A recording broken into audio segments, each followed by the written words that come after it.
Ladies and gentlemen, can I please have your attention?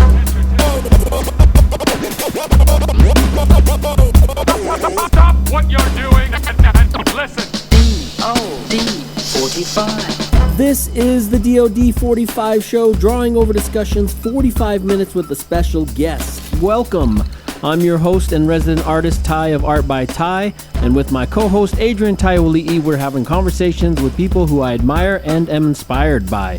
On this episode, I'll set a 45-minute timer, put my pen to the paper, and we'll learn about our guest through an interview-style discussion.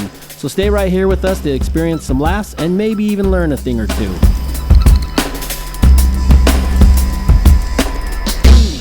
DOD45.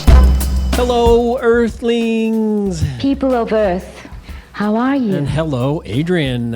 Yo, Adrian, we did it. We did do it, and our guest today, everybody, is Mopes. I detect a discrep in your messaging, so I go off like trying to sneak the meddling. Get sent to questioning for meddling. Trying to sell metaphor as medicine. Went from masculine to mescaline. Flip metafate to menacing. Like Herbie's watermelon, melting into Melvin's metamorphosis. Scrubbing off the melanin. Jelly to the gelatin. Belly of the pelican. My memory is... Mopes recently dropped a Halloween-themed album called Deadowbrook. It's a fucking really great album. So we're gonna chat with him about it to see what else is and also see what else is going on with his life and whatnot. Yeah, it's been a minute since we talked to him.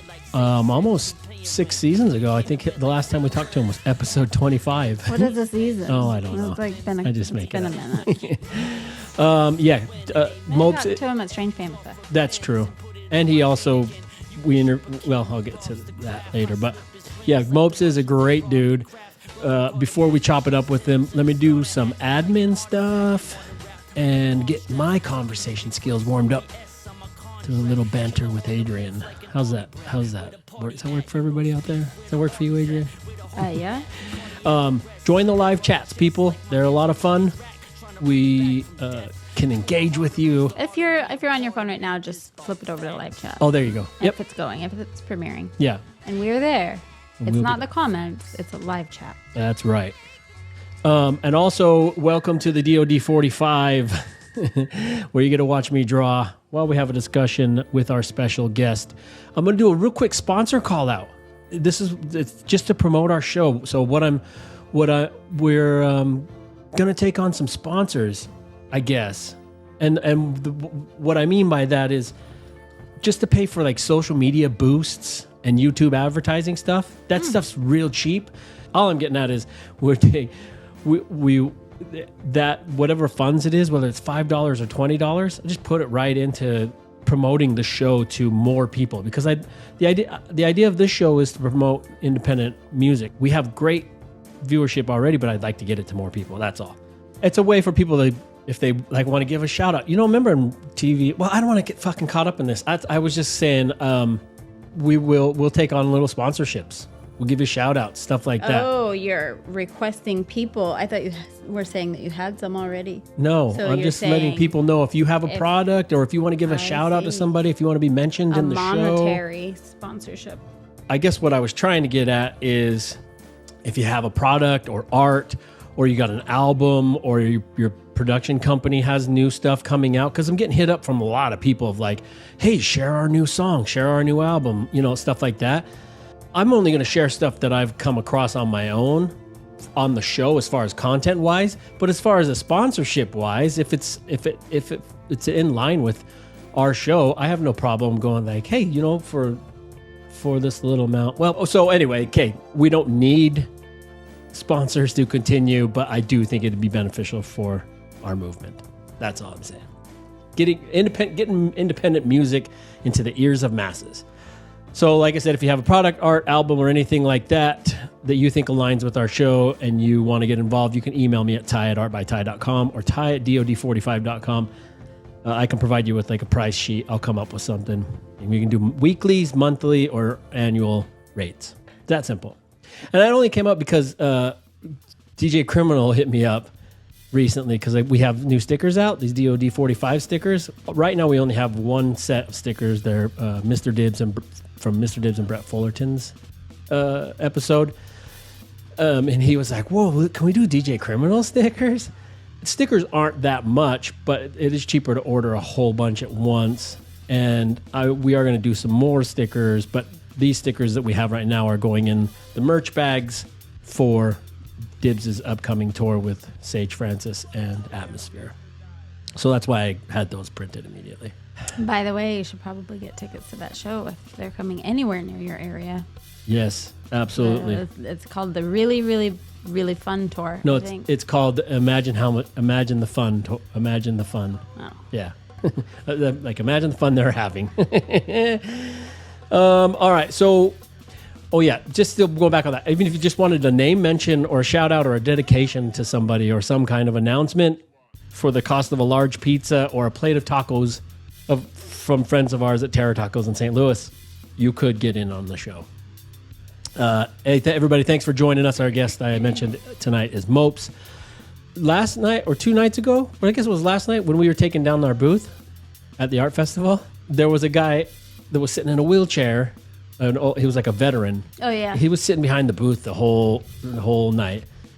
He was back there with the Yeah, because he was there every day because I think he lived in these old folks' home. So our art booth was set up in front of like a old folks' home.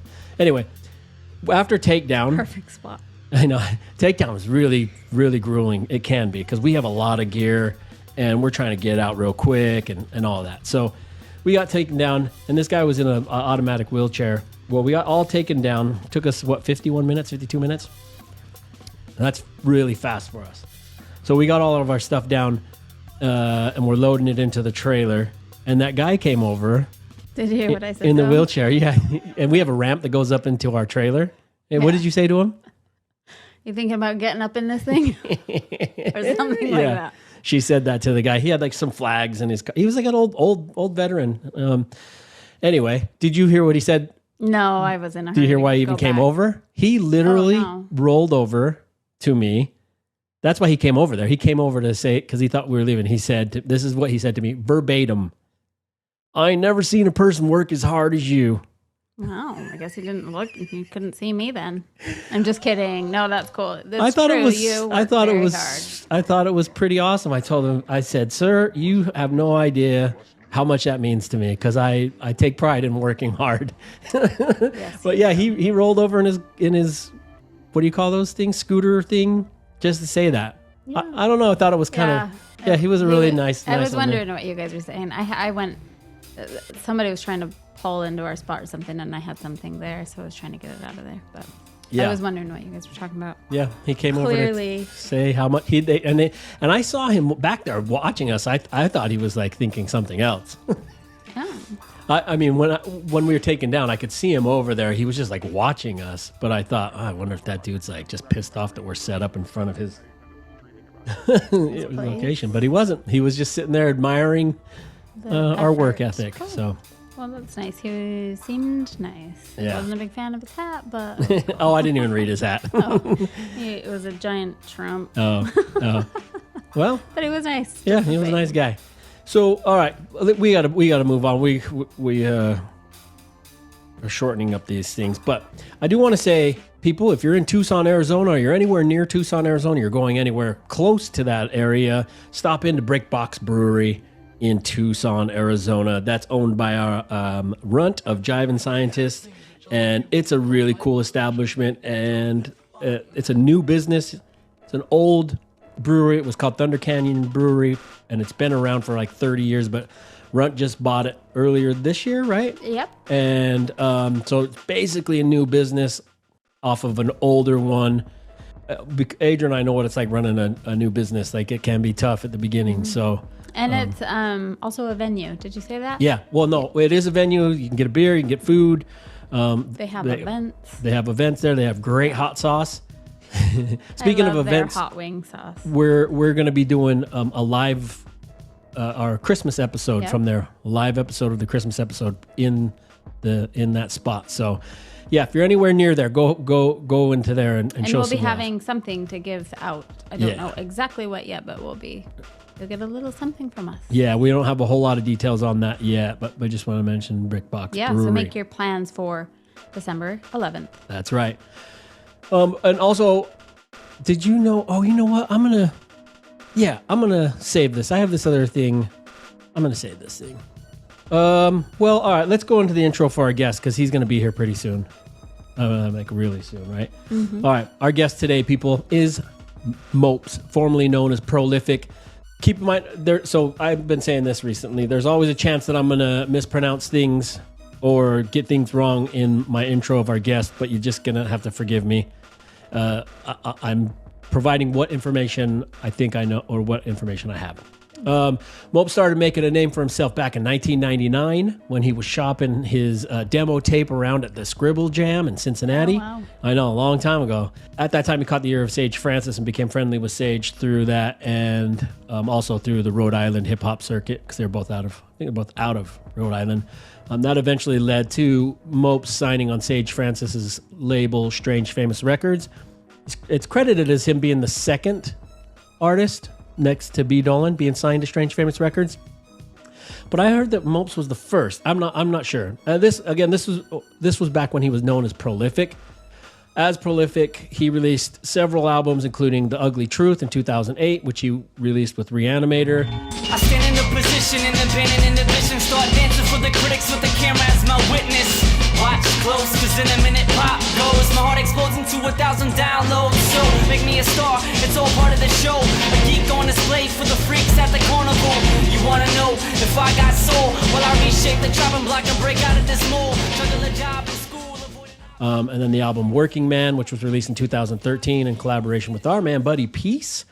When I say fuck you, I mean it from the deepest. Dark is part of my gut where I keep secrets. Underneath seasons of blood, sweat, and feces. Stuff between it where I got my reasons. Coming up covered in leeches. Wanna suck and feed when they see you succeeding. Underachieving. Stuck in the bleachers with nothing proceeding. Still judging I don't fucking need it.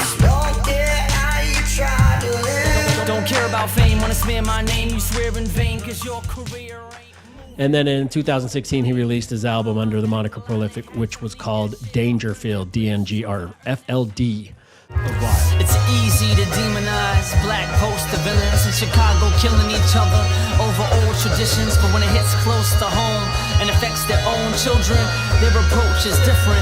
Now they're open to listen, revoke decisions, willing to vote for gun control restrictions. Now it's a broken system and one of their own's a victim. The overflow spilling into this. His transition into Mopes, his name change into Mopes, seems to have been a positive and very productive one. He did that just recently, like 2020, I think, just coming out of the pandemic. I think when we talked to him. Yeah. So as a rapper and as a producer, I'm 100% here for Mopes. I'm way into him. I'm a massive fan of everyone on Strange Famous labels, but I'm particularly excited about the work of Mopes. Let me tell you a quick amount of things that you need to check out, specifically as Mopes. So if you want to dabble in his prolific work, that's all really good stuff, but I spoke on that in our first episode with Mopes back in 2022 on our 25th episode. You should definitely go back and take a look at that episode. But that's where I kind of go into more prolific stuff because it was just right when he was coming out as Mopes. Here in this episode, I'm going to speak mainly on Mopes stuff, or in this intro anyway. The first thing he dropped as Mopes was a 4-track fiery self-titled EP. As stated on his Bandcamp, it was not just a name change, but a game change. He came out fist flying. The opening track on that's called Fax Machine. It's a left-right uppercut, and I also love the Party McFly music video. Can I get a minute just to rip it? Yes, you can. Fresh out the fire into the deadpan. The look's been deep fried and discussed like a Jets fan. Bunch of nobodies in the yes man. We fucking up the game like the refs can. Red flags when you talk a lot. Warning shots going off like a second hand from the dresser. The P's free, the rap's extra, and black leather. That's a track featuring Sage, Jesse the Tree, and Blacklick, and it's fun to see them all in the same music video. Following that EP, he produced Blacklick's debut album on Strange Famous Records called Time is the Price. That's a masterclass in producer-rapper collaboration. I write rhymes for the reasons that you fuck. I did shows with major artists and realized that they suck. All my heroes ain't dead, they just making a living. I know a whole lot of bitches, and ain't none of them women. This one's for the people who've been living like me. I would rather fail than quit, I was born to be free. People tell me all the time. Which reminds me, we need to get Blacklick back on the show. But yeah, people, also another reminder, don't forget you can hear Blacklick at the end of our episodes with his last word on Blacklick. Around December of 2021, Mopes dropped a grimy instrumental Christmas album called Milk and Cookies. That was released with Man Bites Dog Records and is available on Bandcamp. I have that tape. It's really good. I really enjoy that.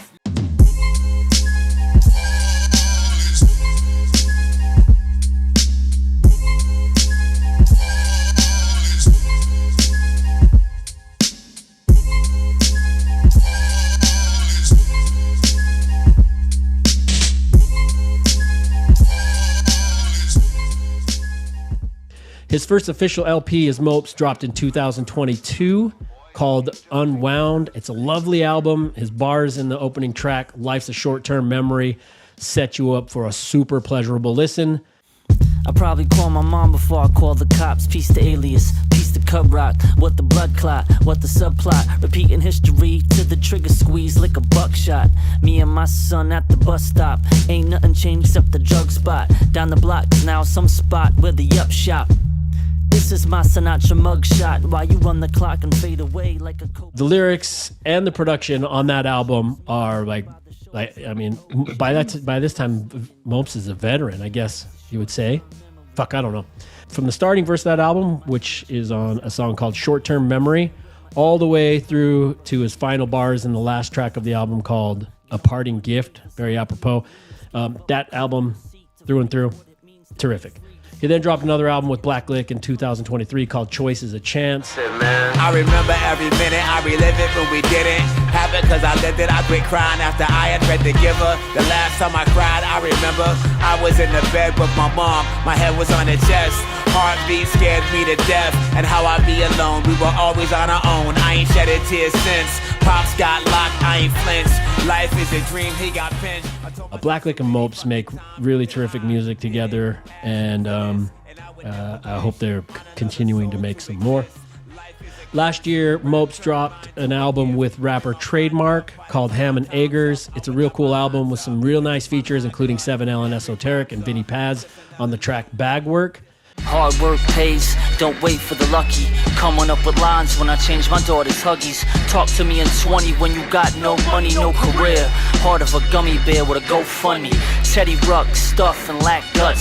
Say you make a living but your numbers ain't adding up. Tell me when you had enough and I'll fatten you up. With your own words and force them back up. With jabs. We were supposed to have Trademark on the show at some point a while ago, but then he just straight ghosted me. I'm sure he just got busy. Yeah, well, and he's got some. But I've convinced myself it had something to do with me bringing up my cousin Tommy, the wrestler who's been on our show, who he was. I had messaged Trademark and mentioned that Tommy was a quote unquote trainer for Trademark's very, very close cousin, John Cena.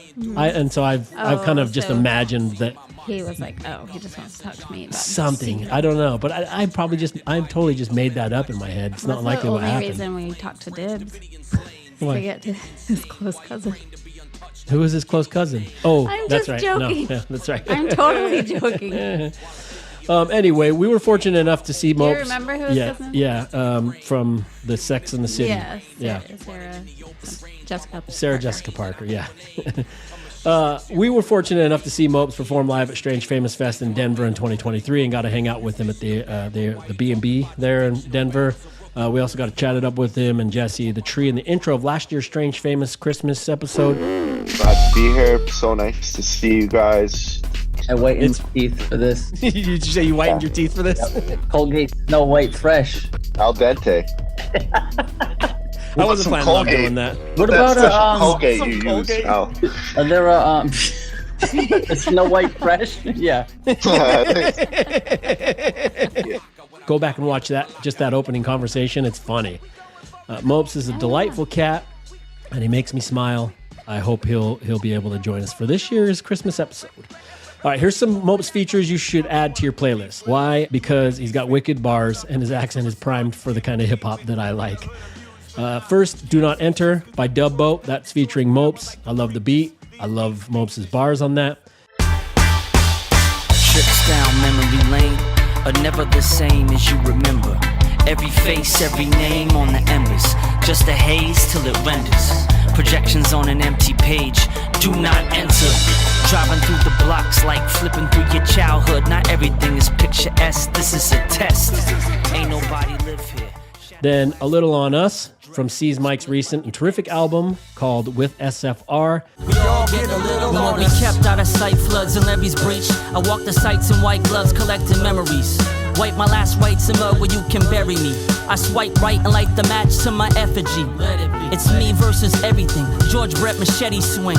Taking heads in heavy bling. Keep it in a box like my wedding ring. Wait for it to pop, confetti fling. Nobody move. He hits with the final verse on Lose You from Old Boy Rhymes' recent album, The Sane Asylum. That track also features Black Lick, Lee Reed, and Deuce Eclipse. Never take the bait, learn to make my own food. Patience in the labor when you taste your own fruit. Hands stained with the proof that's anchored in the roots. It's from the same place where Billy sang the blues. Sank in the grooves of an angry mood. Mangy afternoon with a duffel full of bank loot. Blanks we shoot our way out of angsty youth. Strip innocence, pluck like yank tooth. And from the amazing Meter Maids and Alexander Brown album, A Line in the Sky, Mopes gets verses in alongside Early Adopted on the track Every Picture of Me. I wish you would, I wish you would. It lost its spark, just give me a push. Won't know till you open the hood, but don't look, it's probably for your own good. Trust me, my inside's all rusty. These used bucket seats don't recline and ain't comfy. My old tape deck don't take requests, only cassettes. The Joan Jett get played to death.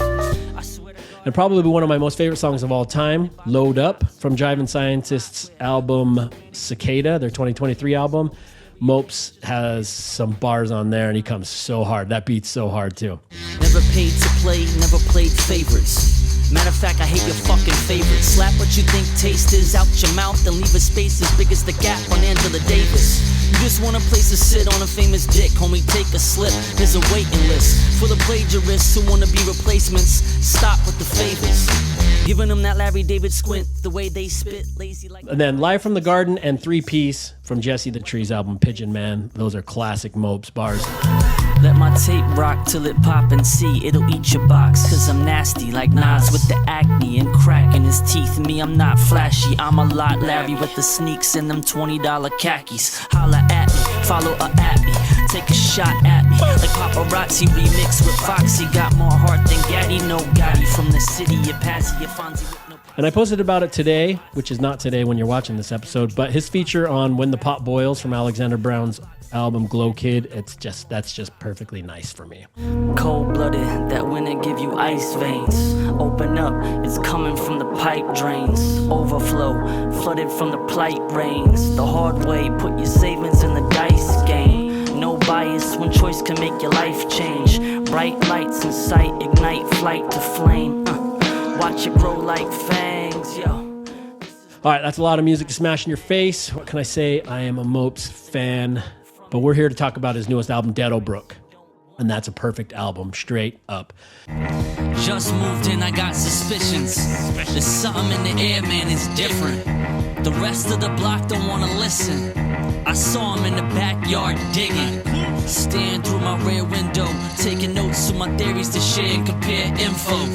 What we need is a neighborhood watch. Some good able bodies trained in a SWAT.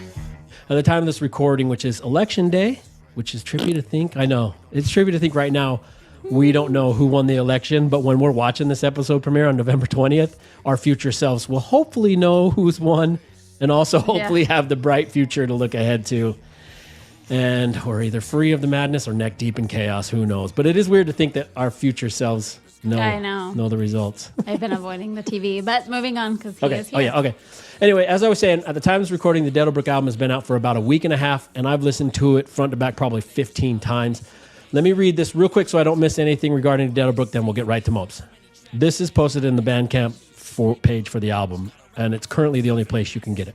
Strange Famous Records invites you to learn the legend of Deadowbrook, beginning with the tale of a pair of hapless investigators who discover that their town is inhabited by supernatural and satanic beings of all strains, who all happen to speak through rap songs. The concept may seem familiar, but we promise you've never heard it sound like this, because there's never been another town like Deadowbrook. In music from the soundtrack to Deadowbrook, you'll encounter vampires and werewolves, zombies and killers on the cusp of madness. You'll hear the twisted tales of asylum dwellers, the gospel of cult leaders, and the cries of those unable to slip the bonds of their venomous beliefs. The rantings of conspiracy theorists and the recounting of the darkest corners of pop culture through the lens of those who blur the edges of fiction and reality. This forbidden lore is scored with the Cemetery of Sonics by strange famous super producer Mopes, featuring a coven of our spookiest strange fam who all risk their souls to deliver you demonic delights that will bring you to the brink of madness, including Sage Francis, Buck 65, Jesse the Tree, Meter Maids, Old Boy Rhymes, Black Lick, Runt of Jive and Scientist, Lee Reed, Early Adopted, The Cloaks, AWOL 1 and Galrock, Leronius, Freddie Black, Toadstool, and DJ Zol. Available exclusively on the Strange Famous Bandcamp for your Halloween listening pleasure, if you dare. Boy, who wrote that? And for all. Did you or did you I didn't. No, that was what was. That's written on Bandcamp. I guess Storm. Somebody. That's I'm going to my ask it guess. first right off the bat. All right, we let him in? Yeah, let's do this. We'll be right back with Mopes after this guest announcement. Greetings, boys and girls, and all you other questionable creatures. Yeah, check it out. This is AWOL 1, letting you know that you are tuned in to DOD45. And today, it was super duper special guest from the Strange Famous crew. We got my man Mopes, aka Prolyphic. Yo, Mopes just did this super fresh album called Deadowbrook that has some amazing music on it. Check it out. He put the Cloaks on there, and yeah, Deadowbrook. Check out Deadowbrook. But yo, dun dun dun dun, DOD45. Check it out. Ladies and gentlemen, can I please have your attention?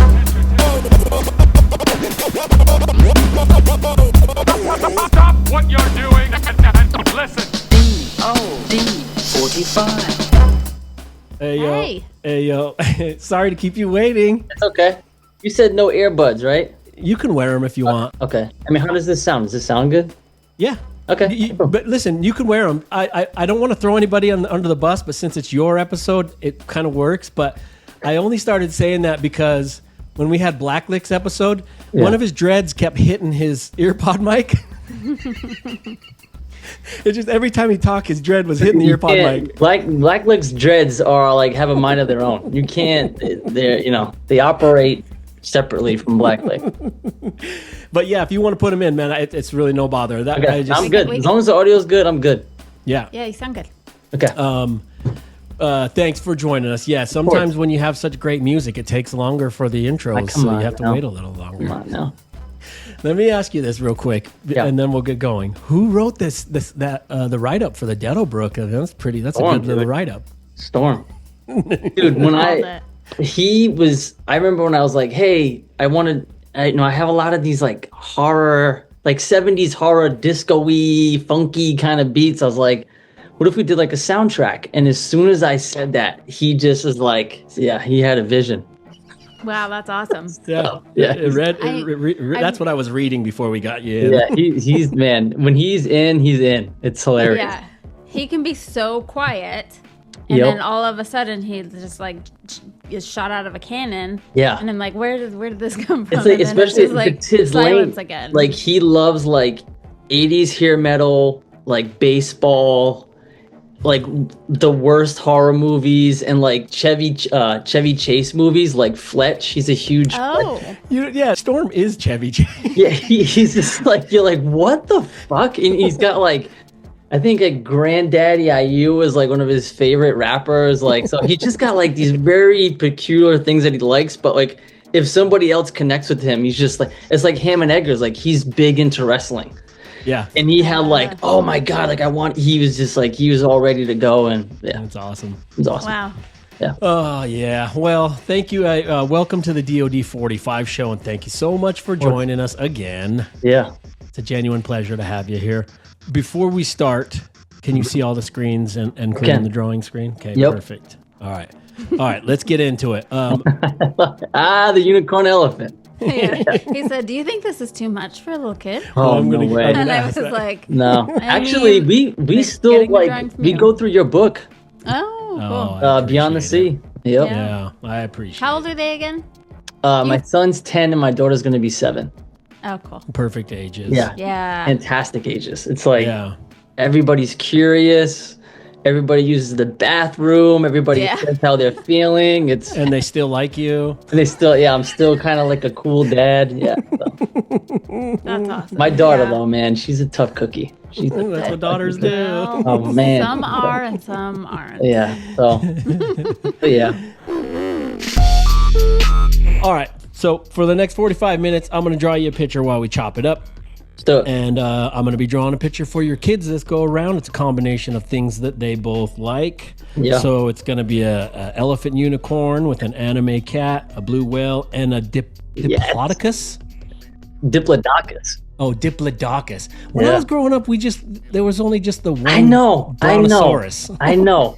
And it's so funny because that you brought that one up because I still call it a Brontosaurus and my son's like, it's a Brachiosaurus. And it's like, dude, in my head, I'm like, come on, man. Like he's like an encyclopedia of dinosaur names. Yeah. And I got like Triceratops, Stegosaurus, T-Rex, Brontosaurus. That's it. I got pterodactyl and T-Rex. Oh yeah, pterodactyl. Yeah. And I'm turning this elephant into a unicorn, and then the blue whale's kind of coming out of his chest, and the anime cat's in a little balloon. So I hope it's not too surreal for your kids. But it actually, I was like, I can't put it in one of their rooms. What I'll do is I'll put it in the hallway between their rooms upstairs. Yeah. It'll be like a halfway. Yeah. Well, the fact that it's going up at all is nice to know. Of course. Yeah. All right, here we go. I'm going to start this timer, all right? Yep. And then that means I got to start drawing. I've been recently wanting to just talk more than draw, but all right, here we go. Timer set. And we're gonna break the ice with some Sophie's Choice questions. Okay. Who was the overall better broadcaster, Al Michaels or Al Roker? Al Michaels. I'm not a big Al Roker fan. Are you not? It's like the weatherman. Yeah. Yeah, Al Roker. I mean, like I don't know. If I had to pick, I mean, Al Michaels is probably like a chauvinist asshole. If I'm, I'd rather, it's Al Michaels. That was the gut. That was my first instinct. Yeah. Roker, I think Al Roker tries too hard. They got to be a little bit too much, a little too over the top. Yeah, he tries a little bit hard, and it's like, all right, I get it. You're trying to be funny. You like Seinfeld. Okay. Well, and when he started becoming really famous, it started to get a little more over. Like, he started really kind of leaning into before it was kind of like a joke, a joke. A joke. Yeah, now he's a persona. Yeah. Is he still doing his thing? I have no idea. I haven't seen him in a long time. Where I usually have seen him in the last several years was on Howard? The parade. The Macy's parade. That's right. Yeah. Oh, he still does that. No, he still does it. Yeah. But other than that, I've checked out of like daytime because it was always he was on the daytime news. It's like I'm sticking out Michaels. Sorry. Yeah. It's okay. He won't. Sorry. Well, I'll tell you what. I mean, I'm pretty sure Al Michaels died recently, right? Not recently. No, he's alive. Oh, is he? Al Michaels is the football guy, right? Yeah. He's on Prime. Well, he's got a great broadcast. He's got a great broadcast voice. That's I guess that. Yeah, I mean, I just like. Yeah, again, like he's dude's probably a dick, but like, sure, you're a sportscaster. You know what I mean? Like, I don't expect anything less than you being a dick. So. Yeah, but does that go all the way around? Does that mean Aaron is a dick? What was her name? Aaron. The sideline. No, I mean, I'm more privy to the older white guys. Like, I'm sure Bob Costas is a dick. You know what I mean? He just like, he's like somebody, it's like old school music journalists. Like I'm sure he loves the sport so much, like played it when he was a kid, didn't play it. So he's got that edge of like, I know everything about sport, like, you know what I mean? But he's still upset he did't play. What about Buck? I bet he's not. I mean, he doesn't seem like he's a dick. He's just annoying. Oh, okay. So him and Troy Aikman. But that's the thing. That's their job. Their job is to be that guy talking all the time, and it's fine. That knows everything. Yeah, exactly. So. We just watched. Our kids wanted to watch that singing movie. What did we Pitch watch? Perfect. Pitch Perfect. Last And night. they have commentators in the booth. Okay. I don't know if you remember. I haven't seen it yet. My sister loves that movie. Her kids love that movie. I've never. I can't believe I was enjoying myself. I'm sure. Yeah. But the sounds great at this the point. commentary on the what are they called? Commentation. What are those people called? Commentators. Yeah. Commentators. The commentary on the commentators was like perfect. It was funny. Yeah, it's funny. Boy, we just spent about a $5 on broadcasting, but that's how it goes. Do you yell at the TV a lot during sports? I don't. Oh. My my step grandfather used to yell, and it was hilarious to me because he'd be like, "Come on, man!" And me and my sister would just start fucking dying laughing. So I just knew, I was like, I'm never gonna be that dude. Like, yeah, there are times I'm like, what the fuck? But like, I'm not like, I rein that shit in. Yeah. You know?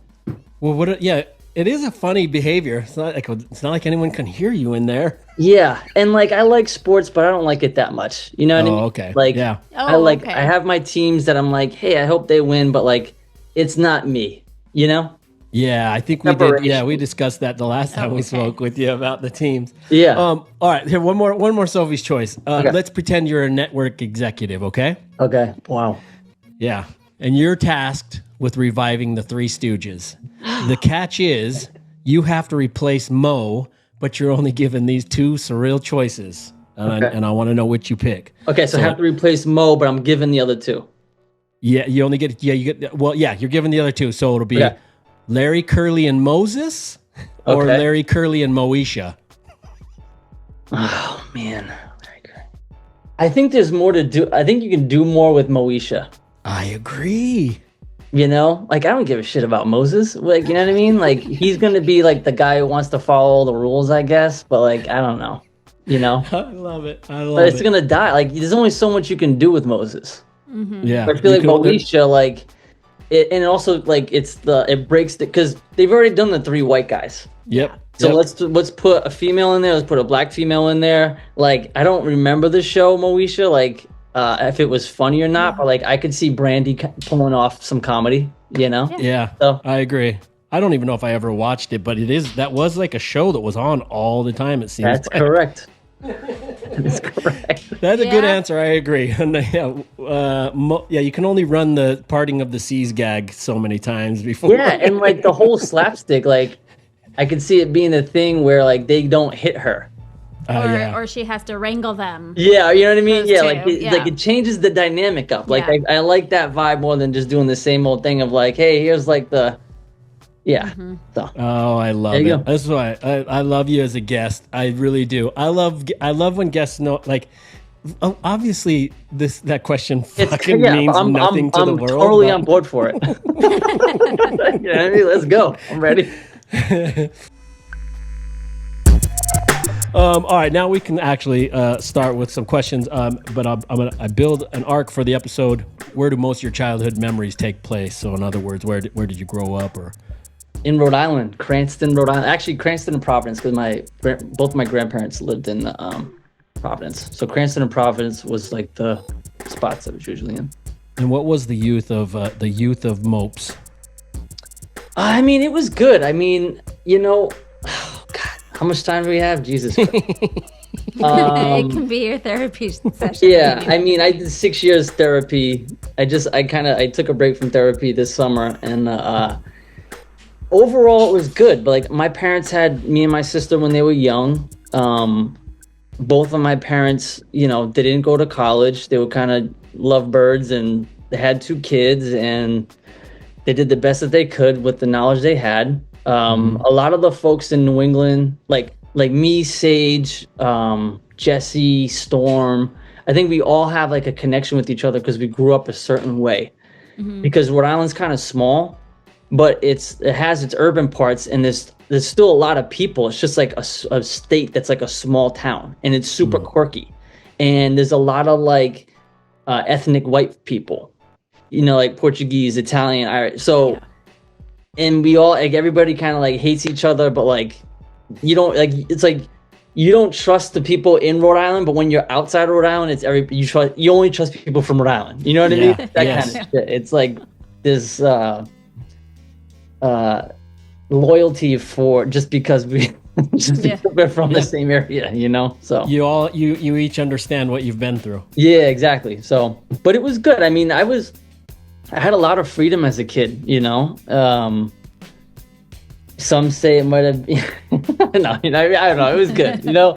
But me and my sister ran around a lot. I would like travel different neighborhoods to go see my friends, and you know, was it suburban? Was it like a suburban like? It is, but it's not like it's like the New England has like a different suburb where it's not like cookie cut like new neighborhoods, because there's a part of Cranston that connects to Providence that's rough.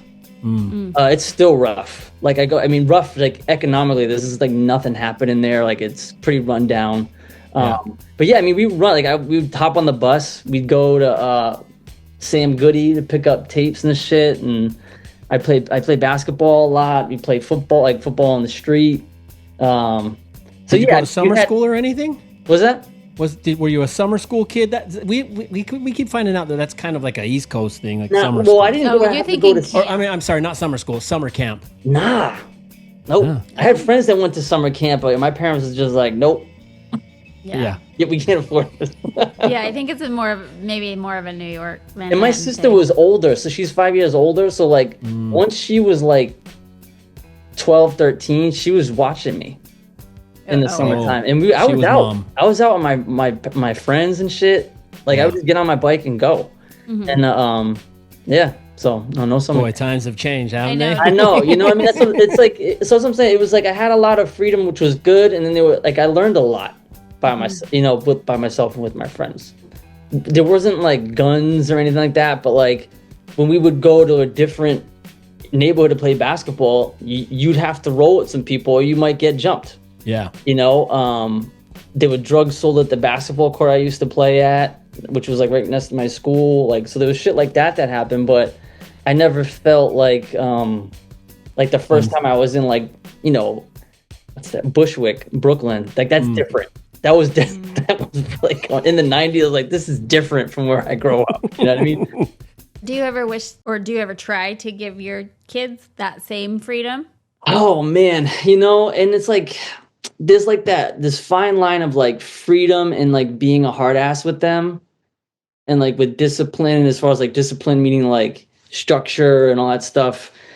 And then there's this part that I have to like, man, I don't know if I will let my son get on a bus right now and go to, you know, I'm trying to think. I was probably like 5th or 6th grade when I was doing that, you know, and I want to trust them. That's the day.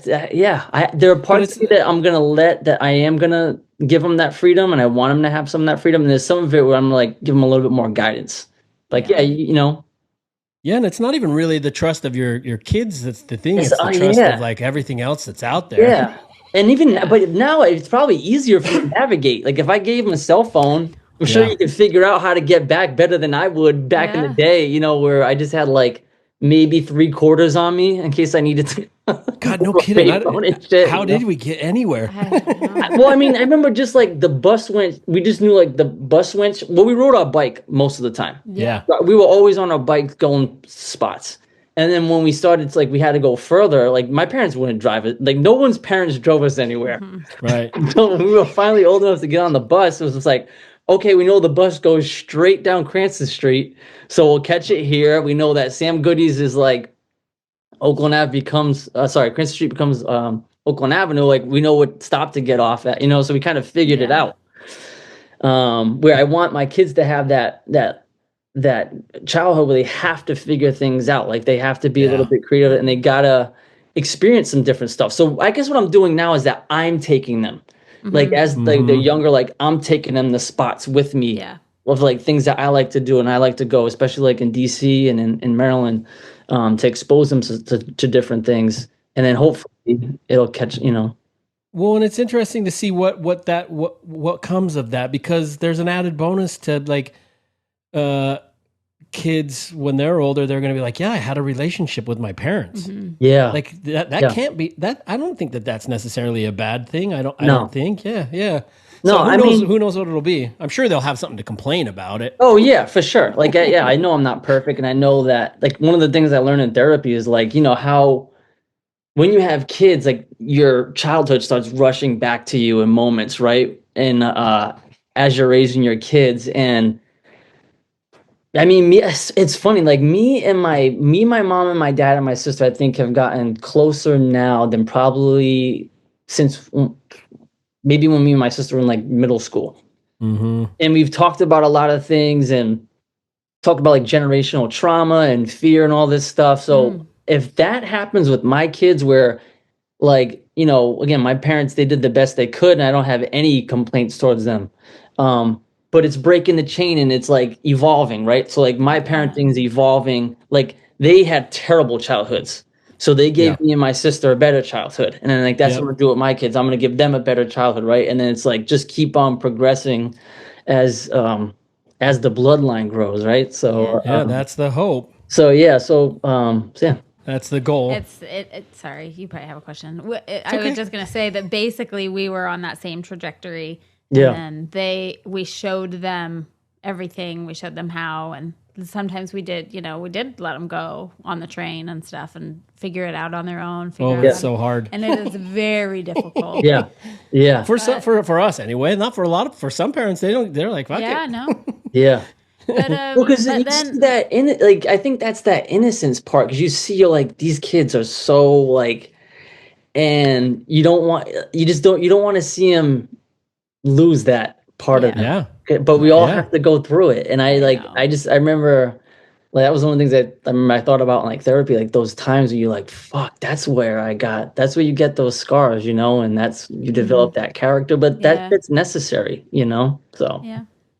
Yeah, but that's what I guess we'll probably end up learning, is that there's just a whole new way of. But I was going to say, like what you said that you're showing them, our kids now want us to go do these things with them. Yeah, that's awesome. 17, 18-year-olds. We're going to a concert with them in Chicago this week. That's awesome. Yeah, that's kind of what I want. You know, it's like I don't want. Yeah, like I want you to hang out with me. Not all the time, but I want it to be your choice and not me forcing you to do that, right? Yeah. Yeah, our kids are in that spot now, and I appreciate it.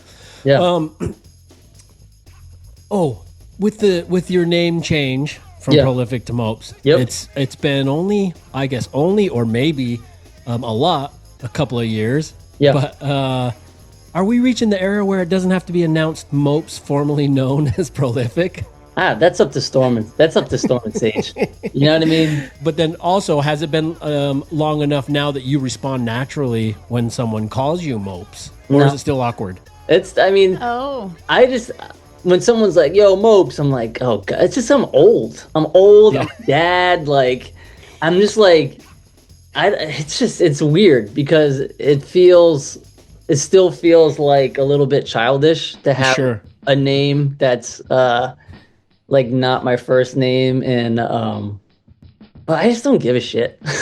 You know what I mean? It's like, you know, it's fine. Well, there's other things I need to worry about, and how people call me as my rapper name is definitely not on the top of the list of, like, I've known you longer as Mopes, so it's way more natural for me to just say Mopes than anything else. But I often, that's the same way with my name, Ty. Adrian doesn't know me as Ty, so when she calls me Ty on the show, it is very awkward. Yeah, you're just like, oh man. Yeah, I guess that's the thing too, is like, when I was in it, like when I was rapping and I was like pro, so it's like, okay, yeah.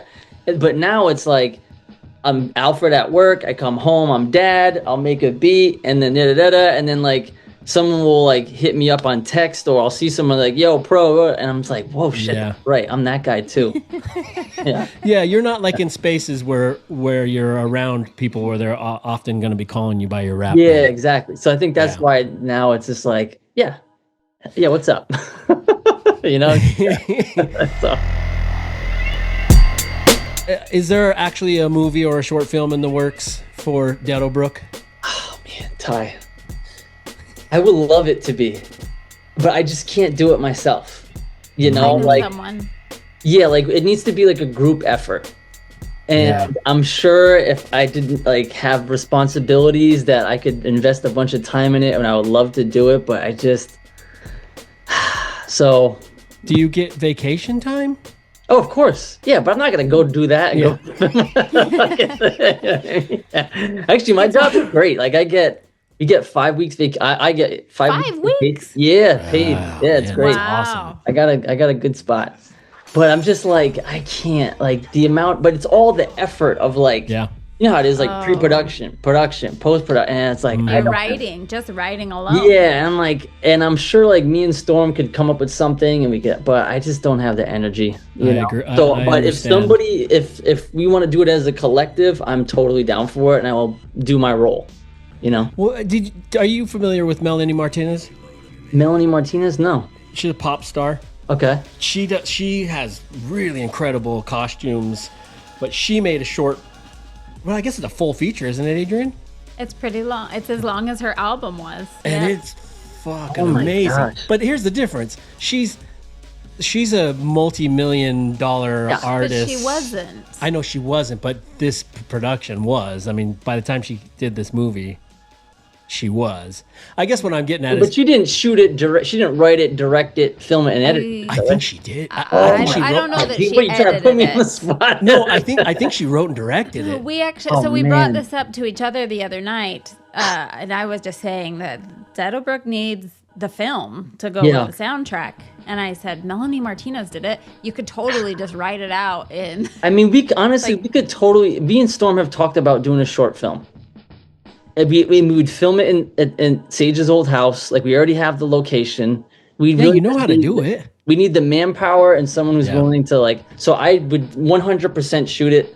I would just need someone to like help write it and someone to help edit it. Well, he's Well, you know, I'm. script. Yeah, I know. Well, okay, listen. I'm here for it. He knows how to do that. You know, Sage is like 100% on board, and apparently we're doing Deadowbrook, which is the sequel. Yes. Is Deadowbrook, however we're gonna concept that.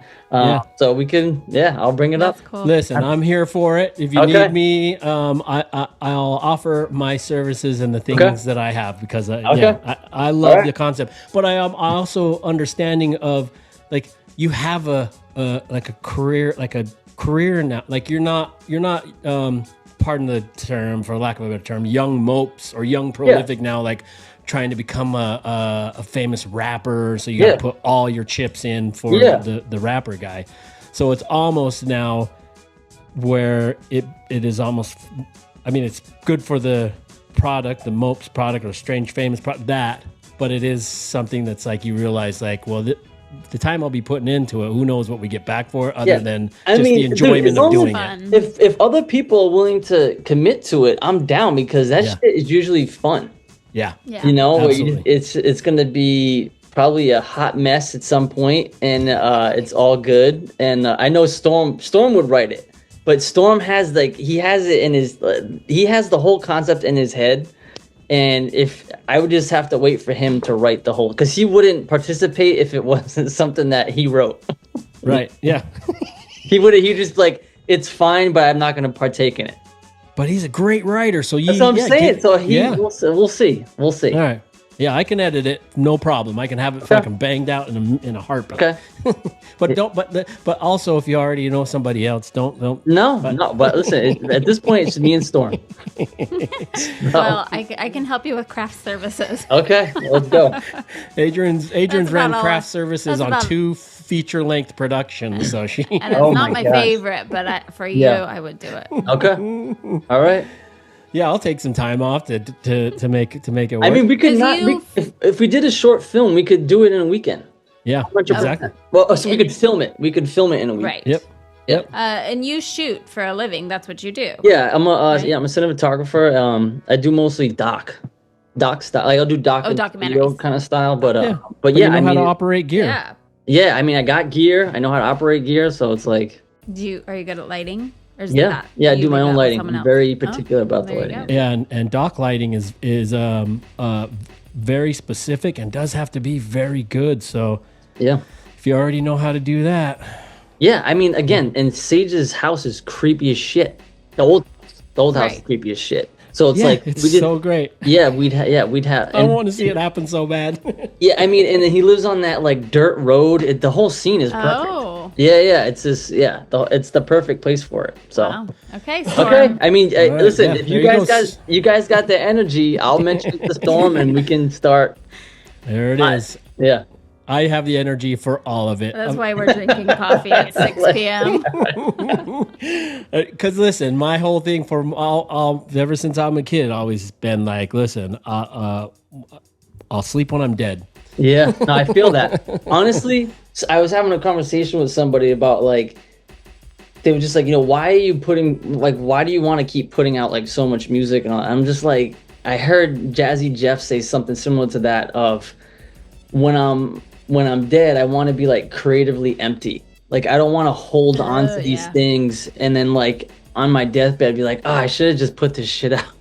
That's kind of where I'm at now. Where like, I got a job where I'm creative, and it feeds my kids and my house, right? But then I have like this other part of me that just wants to. I feel like I got something to do, Yeah. Like that's where I'm at. Yeah, that's usually when people retire or whatever, and they're kind of done with doing it. They're like, "All right, I'm done." Yeah, I don't fear death at all. The only part of it I fear is I'm like, I have so much I still want to. I still have so many ideas and concepts and things that I want to accomplish. I can't. Death just has to wait. Wait your turn. Yeah, I know. Yeah. What time is it? Okay, we got it. I know it's not your goal to be known as a producer of holiday albums, and you did release the Milk and Cookies instrumental album under a banner of a holiday album. Yep. But have you ever thought about legitimately producing like a full SFR Christmas album? Oh, no. No. But what I am going to do is I want to do the soundtrack things, like some more. I'm going to at least do one more, but like a different, it won't be horror. It'll be something else. And it might be, so I like albums, and like that's why I like producing albums, because an album already is kind of a concept, right? But I like this thing of like, oh yeah, but having some kind of score like that matches the theme. So I already kind of think about albums like that, but just putting a stamp on it, like, hey, this is good. This is like a movie concept for an album, and like the artwork and all that shit. Like that's kind of how I see the albums I create, is like little mini movies soundtrack. And maybe that's what the film industry actually needs. Yeah, because it seems like they've run out of ideas, so maybe they need the soundtrack. Yeah, to inspire the movie. They might need to do that. I'm so sick of IPs. Like I could really go for like something new, man. Yeah. Do you ever go to hibachis? Do you like hibachis? Oh, yeah. When's the last time I went to hibachi, though? Man, it's been a minute. Have your kids gone? You taking your kids to hibachi? They have not. My son is finally at the point where he can take flavor. And my daughter's not there yet. Like, she likes Parmesan cheese. She puts Parmesan cheese on fucking everything. So that's got a flavor, though. Yeah, I know. That's what I'm saying. That's it. That's all she's. That's the adventure. Okay, that syrup, like good. Anything sweet, sugary, she's all good on. But like that savory stuff, she's still like. Okay, so there's time yet. Yeah. So I would love to take them. We're gonna do hot pot this winter. Oh, good. So that'll be a little. That's the one where you pick out all your stuff and then cook throw it into a table, right? Yeah, exactly. Korean. Right? She my daughter she loves chicken soup. Oh, my son loves chicken soup too. So I'm like, I think I can make this work. Get a little bit of that flavor in, and then then you can start. Yeah, and that's I just want the to beginning. Yeah, exactly. So just eat them into the. So one other thing, where do you stand on personalized license plates? And it's fine. Like I have other things to worry about. Like I don't give a shit. If you want to have it, do. That's great. Listen, if they want to do that, it's great. I'm not paying for that. You know what I mean? I've discovered that we travel all over this country. I can tell you that Michigan is the state that has the most personalized license plates on the shittiest fucking cars. Yeah. Yeah. I mean, my dad, God bless his soul, you know, he's still alive. But like he's always had a personalized license plate. Oh, really? My mom did too. My mom did too. I don't know wow. if it's like I don't know. It's like, but I'm Funny. like, what is it? JKLVZ? Yeah, sure. Sounds great. Well, yeah, It would make it easier to remember. that's true. I was know, just but you gonna know say, what though? I just don't want. Yeah, okay, you're right. I don't want to be that guy. I don't either. Okay, there you go. I don't want to be that guy. Nope. Don't need to be that guy. I won't even put a sticker on our car. Yeah, I'm exactly. like, just don't even know that we're there. know. Yeah, I don't even exactly. want you to see me. But you do have a rapper name perfect for a license plate. I know, It's but only 5 no, I letters. could never. I would never. When you go- I'm with you with the stickers too. Like, if you want to do that, that's fine. But Yeah. I need the car to get me from here to here. That's what I want. I don't need this. It's not my identity. Like, just get me. that's what When it- you yeah. go through your midlife crisis and buy your red Corvette, Yeah, you that's can put not gonna Mopes- happen. You can put Mopes on the license plate. I feel like I already started to hit a little bit of the midlife crisis, and it's me making horror soundtracks. Yeah. Okay. There we go. Yeah, That that's a much better use of your crisis. Yeah. We're gonna go to Sage's social media alert, brought Okay. to us by Strange Famous Records. Oh boy, what is he gonna say? I have no idea. I don't ever watch it Okay. because I want to experience him with you. What do you suspect he's gonna? I don't know. say? I don't know. I'm not on social media that much. I know that like that's that's the thing. So I have no idea. Who knows? Social media alert.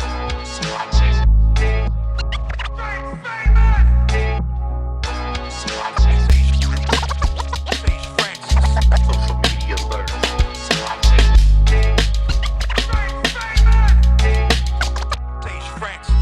Mopes! What up, homie? Previously known as Prolyphic. Alfred. What's up, DOD45? Strange Famous in the house. I don't have to really lurk Mopes' social media because I already know he's always deeply resented the fact that artists need to use social media and he refuses it. Starting way back in the day when we started working together, I was always on top of him like, you just gotta post stuff, man. It's like, and Mopes took it as like, I don't think people need to know what I'm cooking for dinner. You know, who cares where I'm going? Who cares if I'm going to Benny's right now? But you didn't have to post that kind of stuff. That's what I was trying to say to you. But thankfully, I've come around myself where I'm like, you know what? This posting on social media stuff really is not for everyone. That is not the characteristic of certain people. It's just not natural for them. It's way more stress than it's worth. Not only that, the people online have changed. I mean, I've always posted consistently. I'm on various social networks, some that have 80 followers. Like, to me, it doesn't matter. I'm just putting stuff out there. I'm representing the label. I'm making sure even if an artist doesn't post about their own stuff, we're on top of it as, you know, Strange Famous. So at least our crowd is hopefully getting the word or the news about what's happening. But what I found is that even when I'm posting something innocuous, it can develop into a thing where someone wants to have some heated debate with me or call something out and like, oh, I see you use a little bit of AI in the video. A lot of AI, a lot of generated. Like, shut the fuck up. Enjoy the goddamn song. Stare at a blank wall. I don't care. We use tools. In fact, we make sample beats. Shh. My question to you, after all of that, what, if any, era of the internet was your favorite and why? Love you. Strange Famous.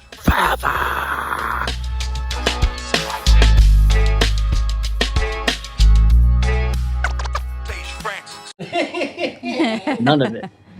I don't like the internet. I like the internet as a tool. Like the internet is like a way to like get information. But yeah, just like I like face-to-face communication. Yeah, it feels Zero. it feels very unnatural to me, and like how 'cause I didn't have the internet until I was like 18, and I didn't know I wasn't on chat forums. I didn't know how any of that shit worked. And it was funny because I'd always get put into a group because I was white, and maybe because of my my voice is nasally, that I was like some internet nerd. I'm like, fuck out of here, man. Like I remember dudes that were on there calling me out. I'm just like, yo, I don't even see this message 'cause I'm not even out there. But you know what I mean? Like, if you got something to say, come say it to me. But if I had to pick, I mean, the one thing I do like is that, memes, like sometimes memes just hit. You know what I mean? And like, there's some funny motherfuckers out there. So like, if I had to choose a piece of the internet that like has developed, since I was 20 until now, like, memes. Okay. I fuck with a good meme. You had an answer for it. Yep. If you need, will you Google? You still Google though? I do. That's what I'm saying. Like I use the internet, like for information. I'll for information. Yes. Like, I mean, yeah, because I remember one time I was when the iPhone started telling you how many hours a day you were on the phone. Oh yeah. Oh yeah. And I think I would like max out at like 3 hours, but like it would be the map and music. So I was really on the internet for like an hour. You know what I mean? Uh-huh. Yeah. So it was like checking email, boop, boop.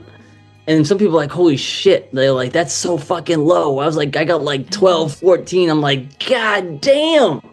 What the fuck are you doing on that thing? You know what I mean? So like, I guess like I just kind of hit it and like, oh, okay. Like, the thing that's happening now is like, if I'm watching TV or I'm watching a movie and I'm like, who the fuck is that guy? I know that guy. Or like I hear a voice, I'm like, who's, so I'll do that kind of shit.